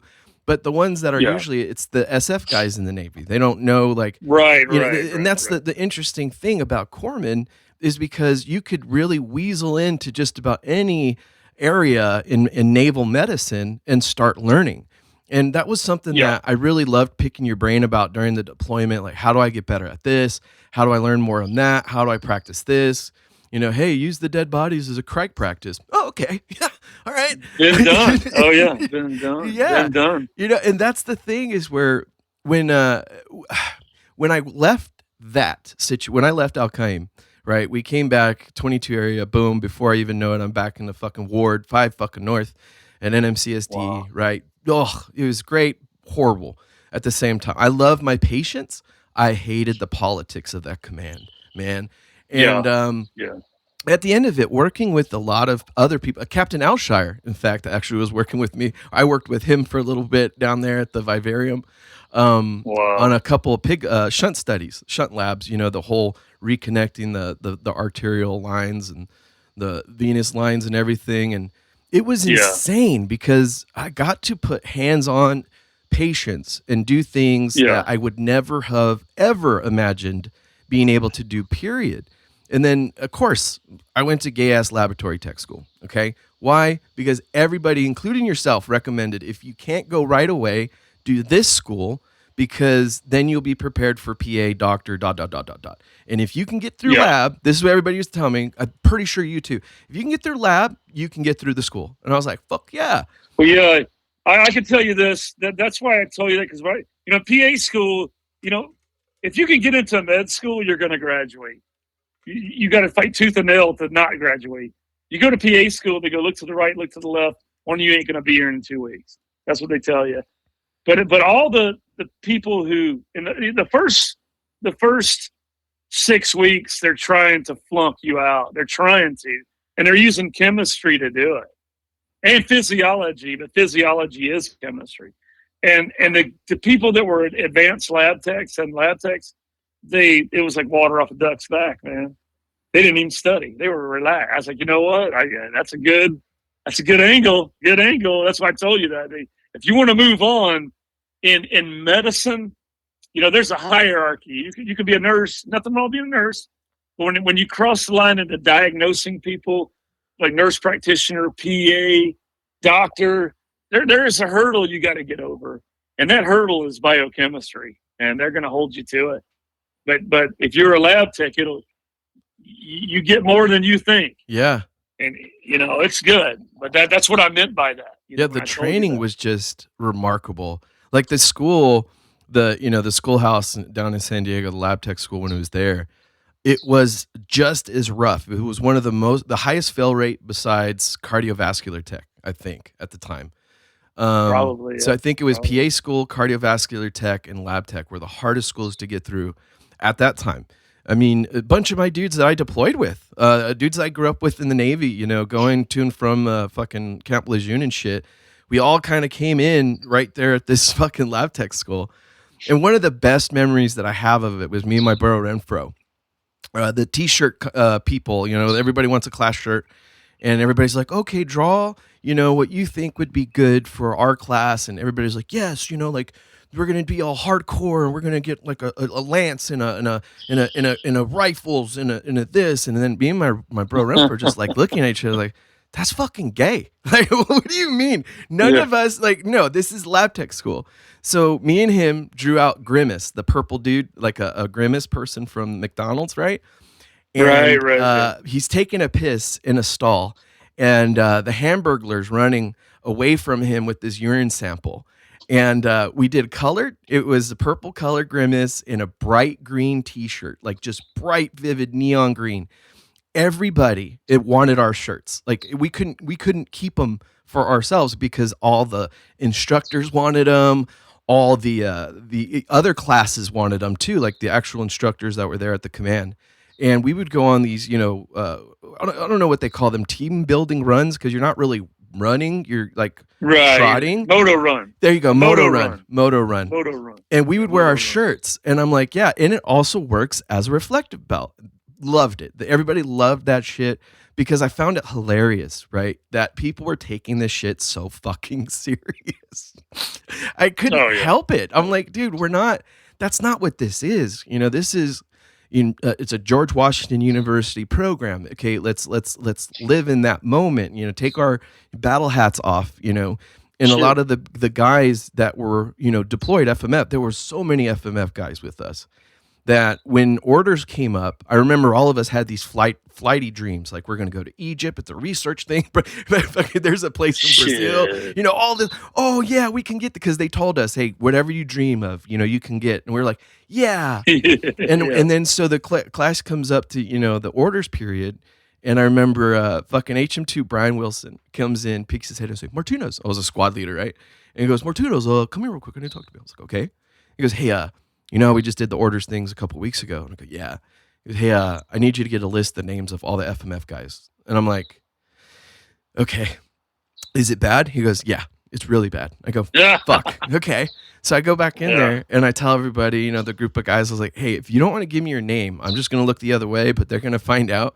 And what they're asking for is for us to all put down FMF billets, or at least the ones that we want to go to, or they will send us to whichever ones they need us to go to. And that ended up being a big, big deal at the end of class. I was supposed to go to Camp Lejeune, Naval Hospital, and I'd already talked to my old buds and everything like that. I'm like, dude, I can't stay at the hospital. Get me whatever I can get to get the fuck out of here. And it was great, all that stuff. The class comes around.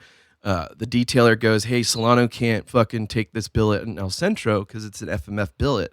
And I was like, okay. And I didn't even know where El Centro was really. But they go, yeah, it's still in California. I was like, fuck yeah. All right. Kind of like the 29 pumps that, I was like, fuck yeah, I'll stay in California. I am very familiar with that area. Yeah. And fucking the orders come out, right? And actually, I was PSI'd, or that temporary hold or whatever, after class. And I went to MCRD to do whatever gay ass work they make our buddies do when we're fucking just holding around, with our dicks in our hands. And you were there still.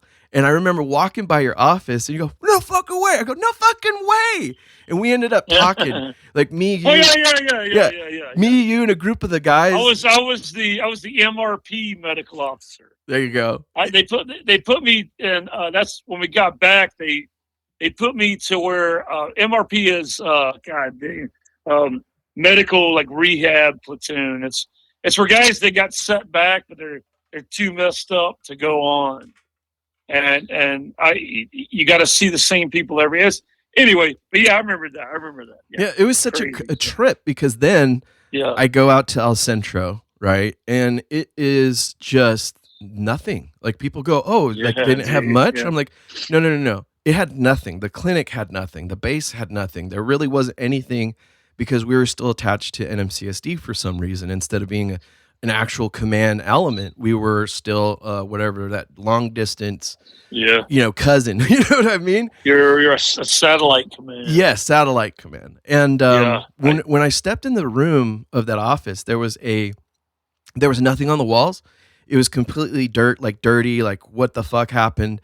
The whole building got remodeled except this room. For some reason, the contractor errors, right? And I'm like, cool. My senior chief pulls me in and I'm all excited. I'm fucking gung-ho Joe and I'm ready to roll. And he goes, hey, can you do that? I was like, fuck yeah, man. Give me whatever, right? Just months. It took me 3 months to do the entire room itself. I rebuilt the shelves. I reinstalled the framework, all the shit, all the drywall, repainted it, cleaned it, all of it, right? And by 6 months, I had a CAP valid testing facility, right? So CAP is the laboratory stuff, and ASCAP is the signature, whatever the licensing or whatever it is, right? And the guys were like, dude, how did you do this? I was like, I don't know. I just like stayed there until 12 o'clock at night, got back around like 5 o'clock in the morning, doing all this stuff to make sure our command had a viable lab. And when I walked away from that command, it got CAP certified, MedIG inspected, JCO inspected, all of that. The only reason why I was able to get out of that command was because Admiral Forrest Faison, he was our CO at the time, and we had an admiral's call. And this is the more important part, is the fact that when you have junior enlisted that are going through a lot, but you also have senior enlisted going through a lot, and that barrier of communication is there because everybody's too worried to actually chime in and discuss things. So we had a great conversation about suicide prevention, and how one of my HM3s had just cut a dude down from the fucking closet. He killed himself the week prior. Some crazy shit like that. And we talked, we really connected. And the following Monday, I had orders to transfer under hardship to an MCSD. And when I got back to that command, they put me right back on a lab, the big lab, where I had to learn all the machines and everything like that. I breezed right through it in like 2 weeks. And it was like, oh, bro, I just created a fucking thingy out here, okay? Like, I'm good, And the whole atmosphere of the command shifted horribly, where it wasn't about how do we improve, our treatments to our patients, how do we get better lab facility and capability out in El Centro. There wasn't a big push for even establishing a better routine of driving patients from 5 o'clock in the morning so they can get to an appointment in NMCSD San Diego. So I used to actually have to do that just to go to my appointments, right? I'd volunteer for the fucking trip to drive, and me and a group of patients would get in a van and drive all the way to NMCSD, right? I'd drop off all my lab samples, probably work on the fucking printer because it'd always go down. And then I would hit up my appointments. And then by the end of the day, we would all meet up by the fucking subway down there and head on right back 110 miles to El Centro. And so when down the 8. Yeah, down the 8. All the way, dude, 8 all the way. And the whole atmosphere of the command was different, right? This is where I really learned about how to stand up and advocate for people, not just myself, but people in general. And since those experiences, even I worked for MWR at the movie theater and all that, and just to make ends meet, because there were so many disconnects. There were so many gaps communicating at such a distance between command and command, the satellite issue, right? And by the end of it, when I finally got out, man, I was just so ready to walk away from medicine completely. I mean, I just couldn't think about medicine ever again because the way that it changed, right? And then it just got worse over the years of practice. Oh, it gets worse. It just got worse. Man. And it just flabbergasting because you're like, okay, wait a minute. Aren't things supposed to be getting better? Like, I'm about to turn 40 and I'm like, fuck, Frank is over there humping 9, 10, 80,000 miles with equipment, a bunch of dudes, this fucking 40-year-old beast of a man. And I'm over here about to turn 40 and going like, all right, what am I going to do today? I'm going to do a podcast. I'm like, shit. That's okay. Yeah, it is. Man. But that's the thing that I think our cultures, is that push, that wanting to be there for your guys so that they're good and they make it home and get to have that, I want to say that happiness where you get to walk to do your father's house like you do, right? Have a couple beers, hang out, tell him, hey, Dad, don't stop fucking climbing the tree. That shit had me rolling, dude. And I go, that's the beautiful thing that I love about our conversations, our relationship, and sharing that with our audience because, this Memorial Day weekend, we're always going to lose a few, okay? And that's the more important part is say, hey, if Frank could do it, right, and this guy fucking beasted out ever since 17, right, was doing these missions, doing this, patrols and being a part of these units and doing this stuff to the point where, you come home and you're thrill seeking and you're, telling a little kid drop his shit, because the adjustment doesn't hit, right? And that's okay. You know, all of it is okay. You hit it really hard, I think, at the beginning with simple psychotherapy, right? Where we're trying to say, hey, these things work better. Cannabis works better. Mushrooms work better. If you can, right, and you could afford treatment, right, yourself, give yourself the opportunity, you know, get yourself into a room where you're able to establish better continuity of care. Get into the room where you're actually being heard as a patient. You know, you don't have to tolerate a system that doesn't want to listen to you, and you don't have to, you know, go and kill yourself in a foyer of Austin fucking VA or any VA.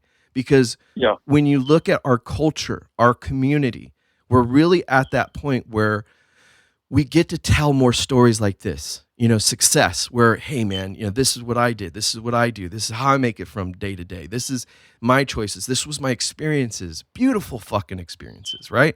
Some of them bad, you know, not everybody gets to come home. And that's the hardest part, is not living with that burden, but living with that blessing. Where we're getting home, we get to remember our brothers and sisters have fallen, right? We get to push for better modalities of treatment.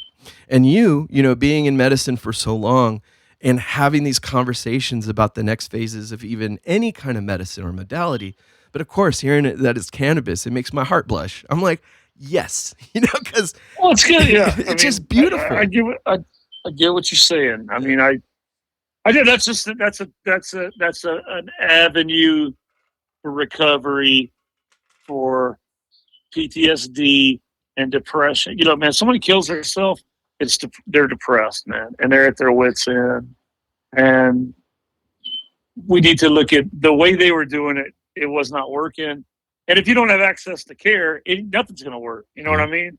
So hopefully with this new regime in DC, with the new VA boss, and Pete Hegseth, it seems to be a step in the right direction.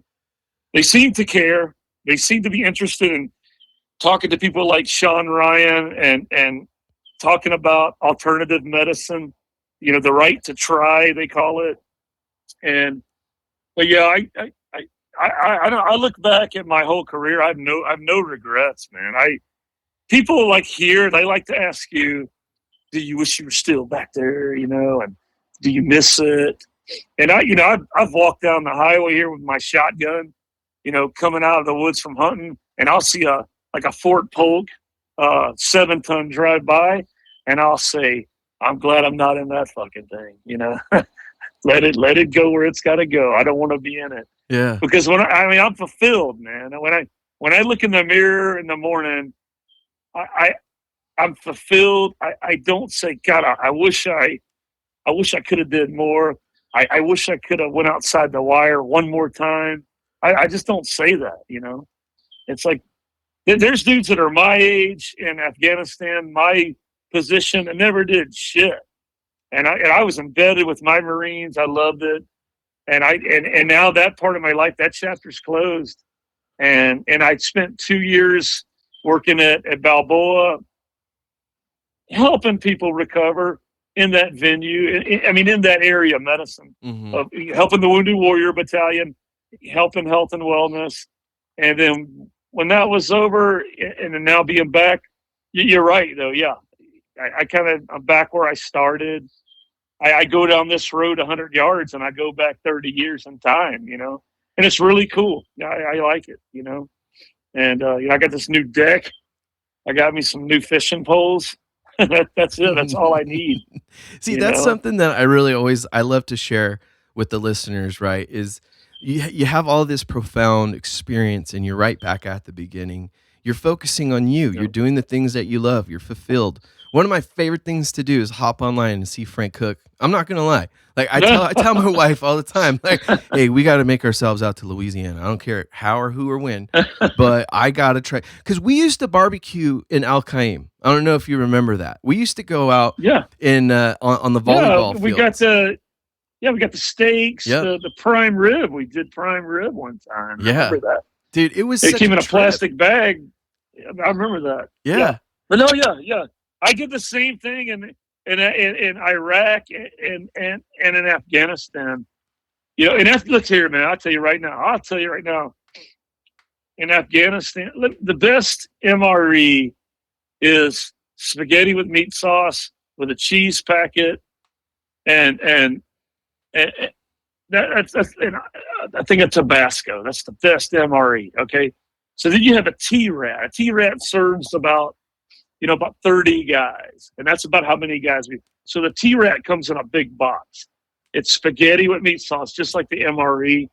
It's corn, and it's some kind of cake, and string beans. Okay, so we got to patrol base Gorgak, which is it's as big as your house, and the HESCO is about as big as your yard. I promise you. And they gave us a whole truckload of that one T-Rat.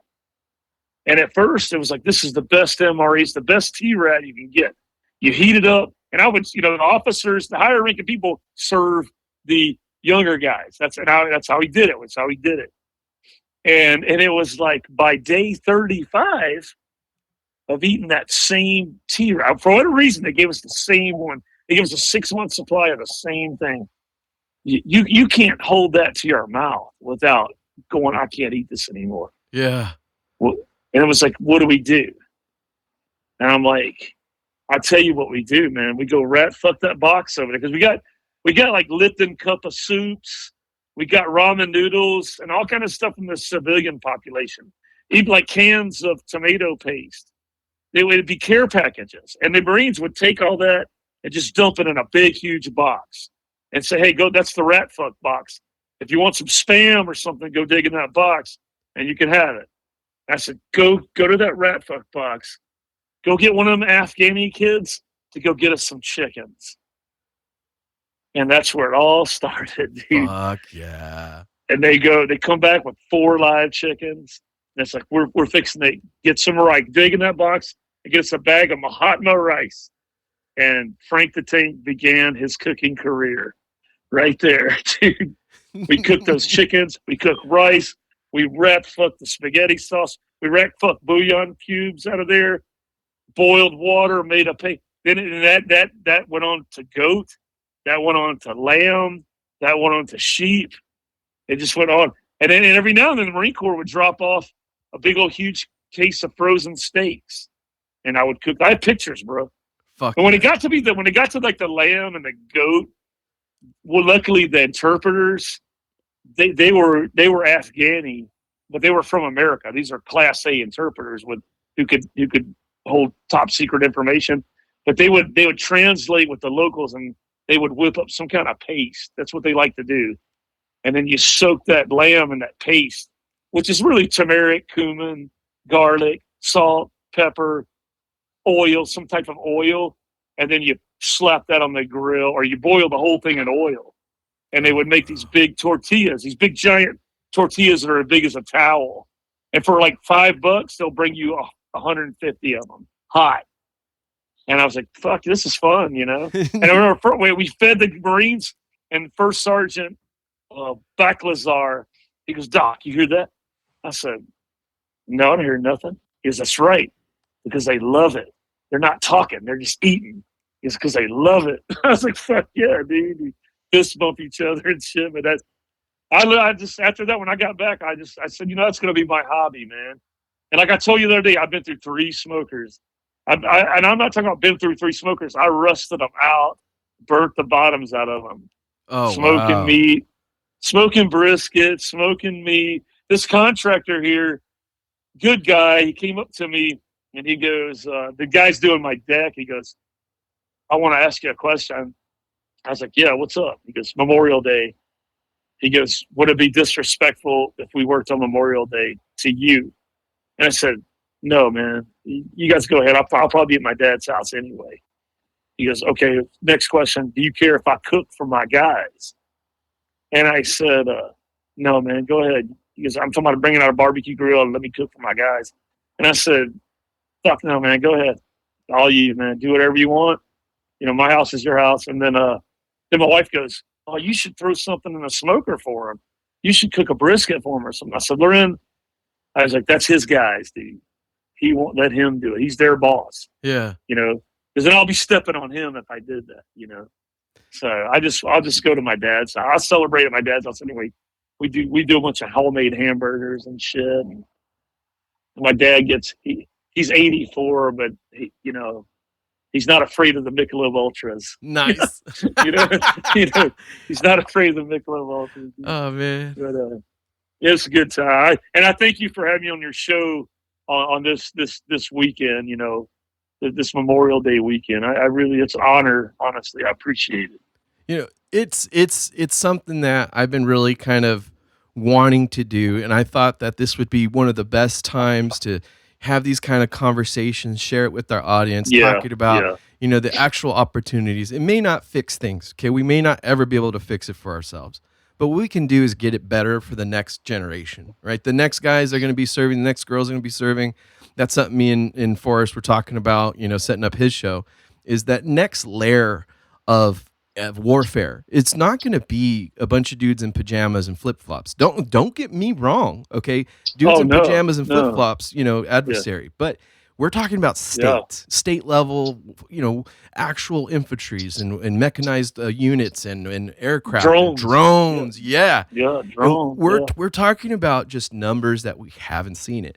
But when you bring up things like culture and we talk about, it being an honor for you, I'm like, dude, this is the biggest fucking honor, like hand clap flowers thing that I could ever ask for, is to have you share you. And I want you coming on the show like left and right, like if this was an OnlyFans website, just come all over the place.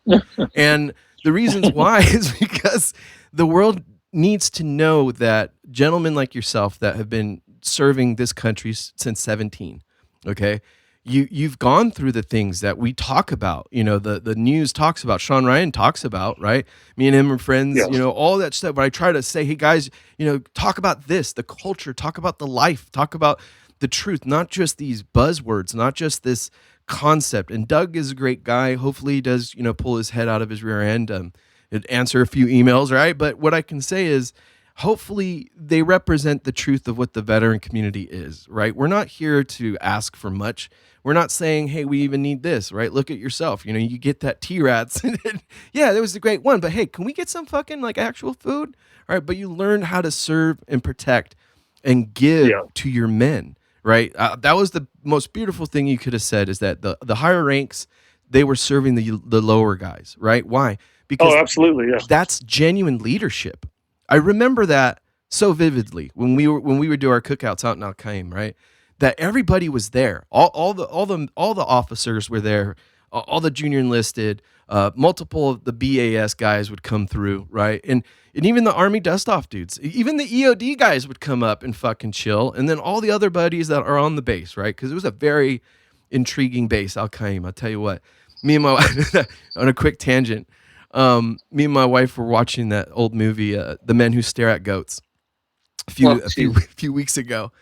And that whole area of thought, right? It gets weird out in these areas right next to Syria, and Al Anbar was a different thing. But to be able to connect with your men in a unit and eat goats and eat sheep and lamb and chicken, and actually be able to unify each other through that act of breaking bread, right? It goes way back, all the way back to Mesopotamia, when Jesus was walking that ground that we were on out in Al Qaim, right? And I'm like, yeah. And to be able to now carry that forward, right? I really want to do like a Frank the Tank special fucking recipe every other month, right? Where we're like, hey, Frank, what do we got to do this and this? Because when I see the food that you make, it's not just like barbecue. You do all that Louisiana shit that I've never had. I do yeah. I'm into that. I'm into the Louisiana shit. I'm into the Texas stuff, the barbecue. I like to try new things. I like to try things I've never done before. I've smoked an alligator, bro. Dude, what? How did that come out? Overrated. Really? It's overrated. I made tacos with them. And I resorted to my California instinct. I made soft tacos out of them. I'll send you a pic. Fuck yeah. But you put a piece of meat in front of somebody and it can intimidate you, but the best thing to do is just go at it. Just say, hey, what can you do, man? Rub it down with spices, put it in the smoker, set it at 205, and go low and slow, and it'll fall apart on you, and everyone will like it. Just if you find yourself standing in front of your spice cabinet looking for other shit to rub on your stuff, you're screwing up.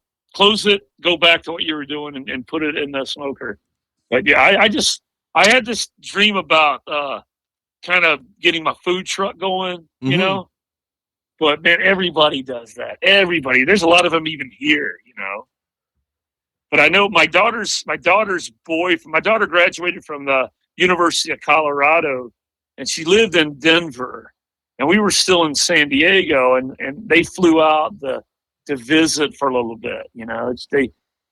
I made gumbo, and I made red beans and rice, and I think I made crawfish etouffee. This is in San Diego. It's you got to go look for this shit, you know. Yeah. And then he was eating the red beans and rice. He goes, you know, Mr. Percy, you should get a food truck and come to Denver with this stuff. I said, what? And he goes, yeah. I said, bro, that's red beans and rice with sausage. That's ghetto food in Louisiana. We eat that shit every Monday. And he's like, Mr. Percy, I don't care when you eat it. All I know is that you cook this in Denver, people will pay for it. That's what he said. I was like, well, that's a good thought, man. But you know what, man? That's everywhere now. There's so much competition and so many regulations, you know, so many rules. You know, I just like, you know what, man? I'll tell you what. If somebody, and I've had people here ask me, hey, if I give you a turkey, will you smoke it for me? I'm like, yeah, sure, man. How much do you charge? I don't charge nothing. Just drop the shit off, and I'll tell you when to come pick it up. That's how I do it, you know. I've done it. I've done a number. One of my buddies that was, he got out of the Navy, and he was going on. I made tri-tip sandwiches. If you go to my Facebook, you can find it. If I made smoked tri-tip sandwiches, ooh. and I make this. I tried to steal the recipe for Chick-fil-A sauce, and I Googled it, and I made my own Chick-fil-A sauce. And it's better than theirs. Yeah, it doesn't have all that fucking preservatives and shit. Right. No, this is like, you know, homemade. And I made these. So I brought them to work, you know. And then this guy got accepted. He was an instructor at Balboa, and he's like he got accepted to a civilian anesthesiology residency, and he was going to have to drive from San Diego all the way to like Delaware or something. Ooh. He was out. He was getting out of the Navy. Oh, okay. He was getting out of the Navy. Though. And he goes, can I ask you a favor, man? And I was like, yeah, sure. What's up, man? He goes, how much would you charge me? He goes, we're having a party at my house. If you come and if you do those tri-tip sandwiches, man, that's all I think about is those tri-tip sandwiches. He goes, could you do that? I said, yeah, I'll do it for you, man. And he goes, how much you want? I said, I'll give you a list of stuff and you go get it and we'll do it. I'll bring my smoker to your house. And we did it, man. And everybody, they loved it. There's nothing left.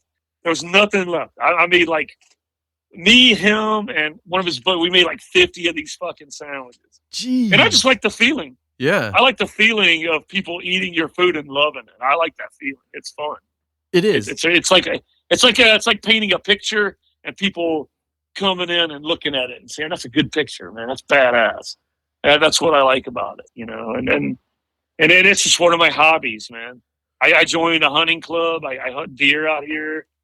You know, I fish in my lake out here. And I don't know, man. This is what retirement's all about. My dad lives right down the road, you know, and I go see him every day, you know. And it's great. It's great. You know, my wife wants to go back to San Diego. Hey, got an airport, get on a plane, go.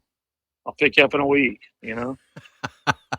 That's beautiful, man. Yeah, and that's something that I think the community as a whole really, to me, really needs to hear. Okay, from the wars that you've been in, the battles that you've fought, right? The trials and tribulations. To know that finding things that give you that fulfillment, right? Giving people and serving still, even if it's whatever it is, right?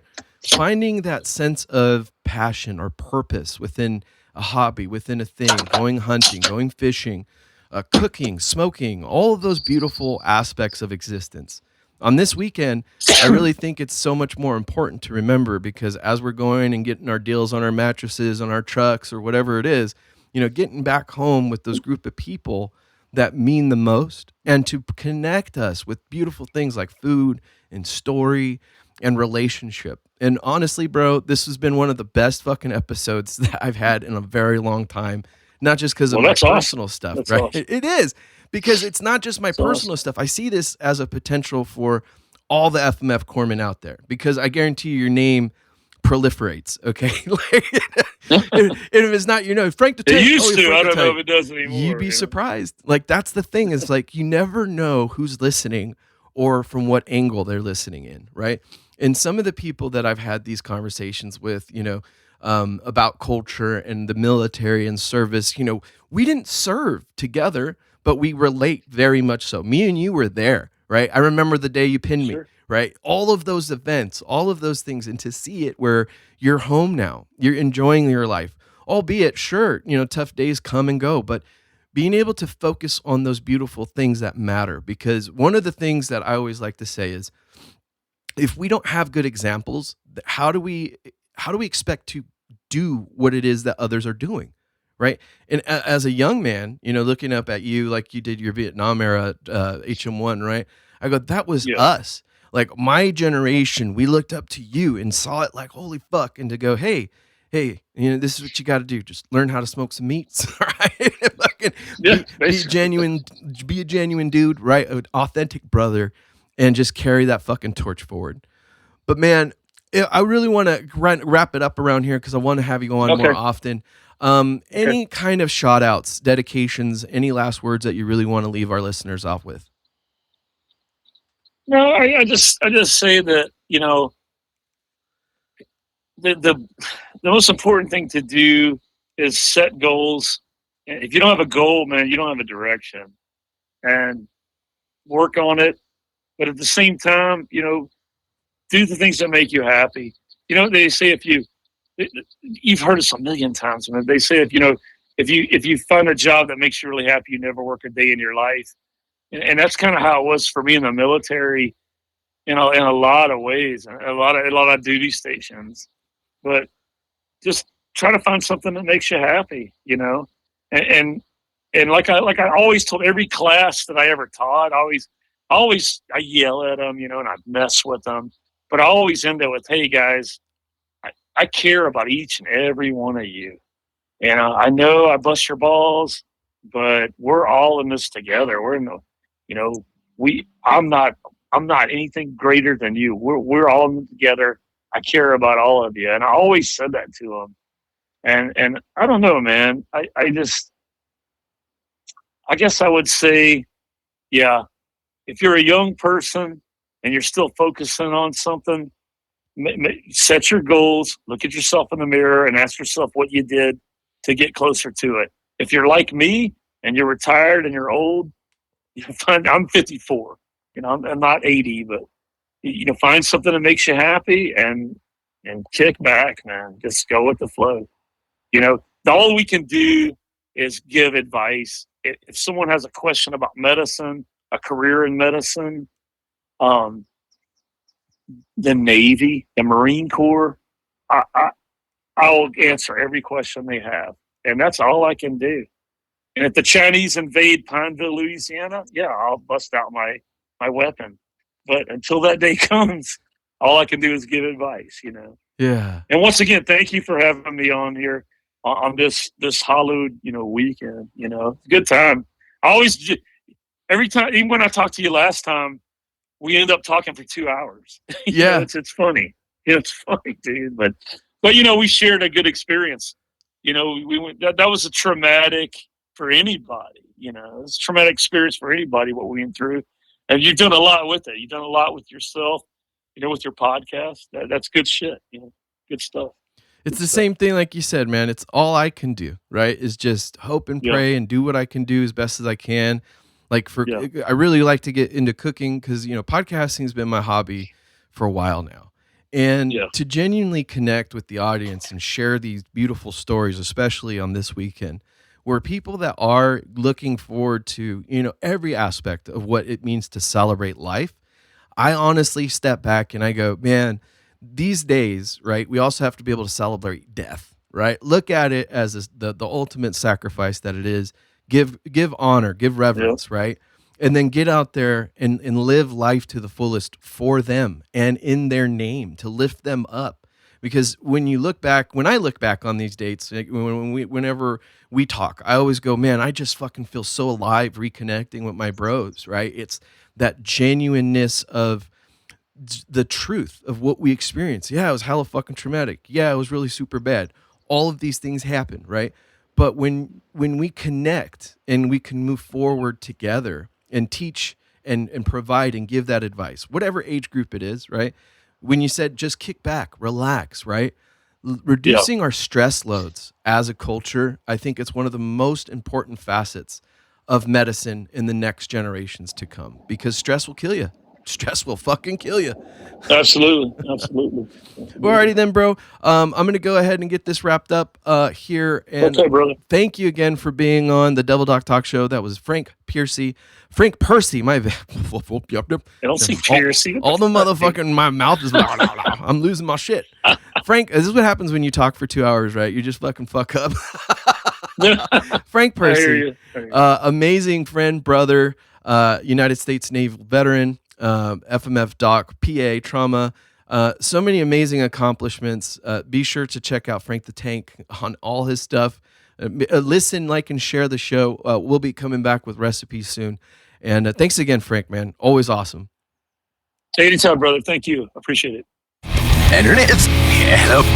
Listening to Irish number 4 and then he's the number represent Irish number 6 because he has me for shit. Well, I need to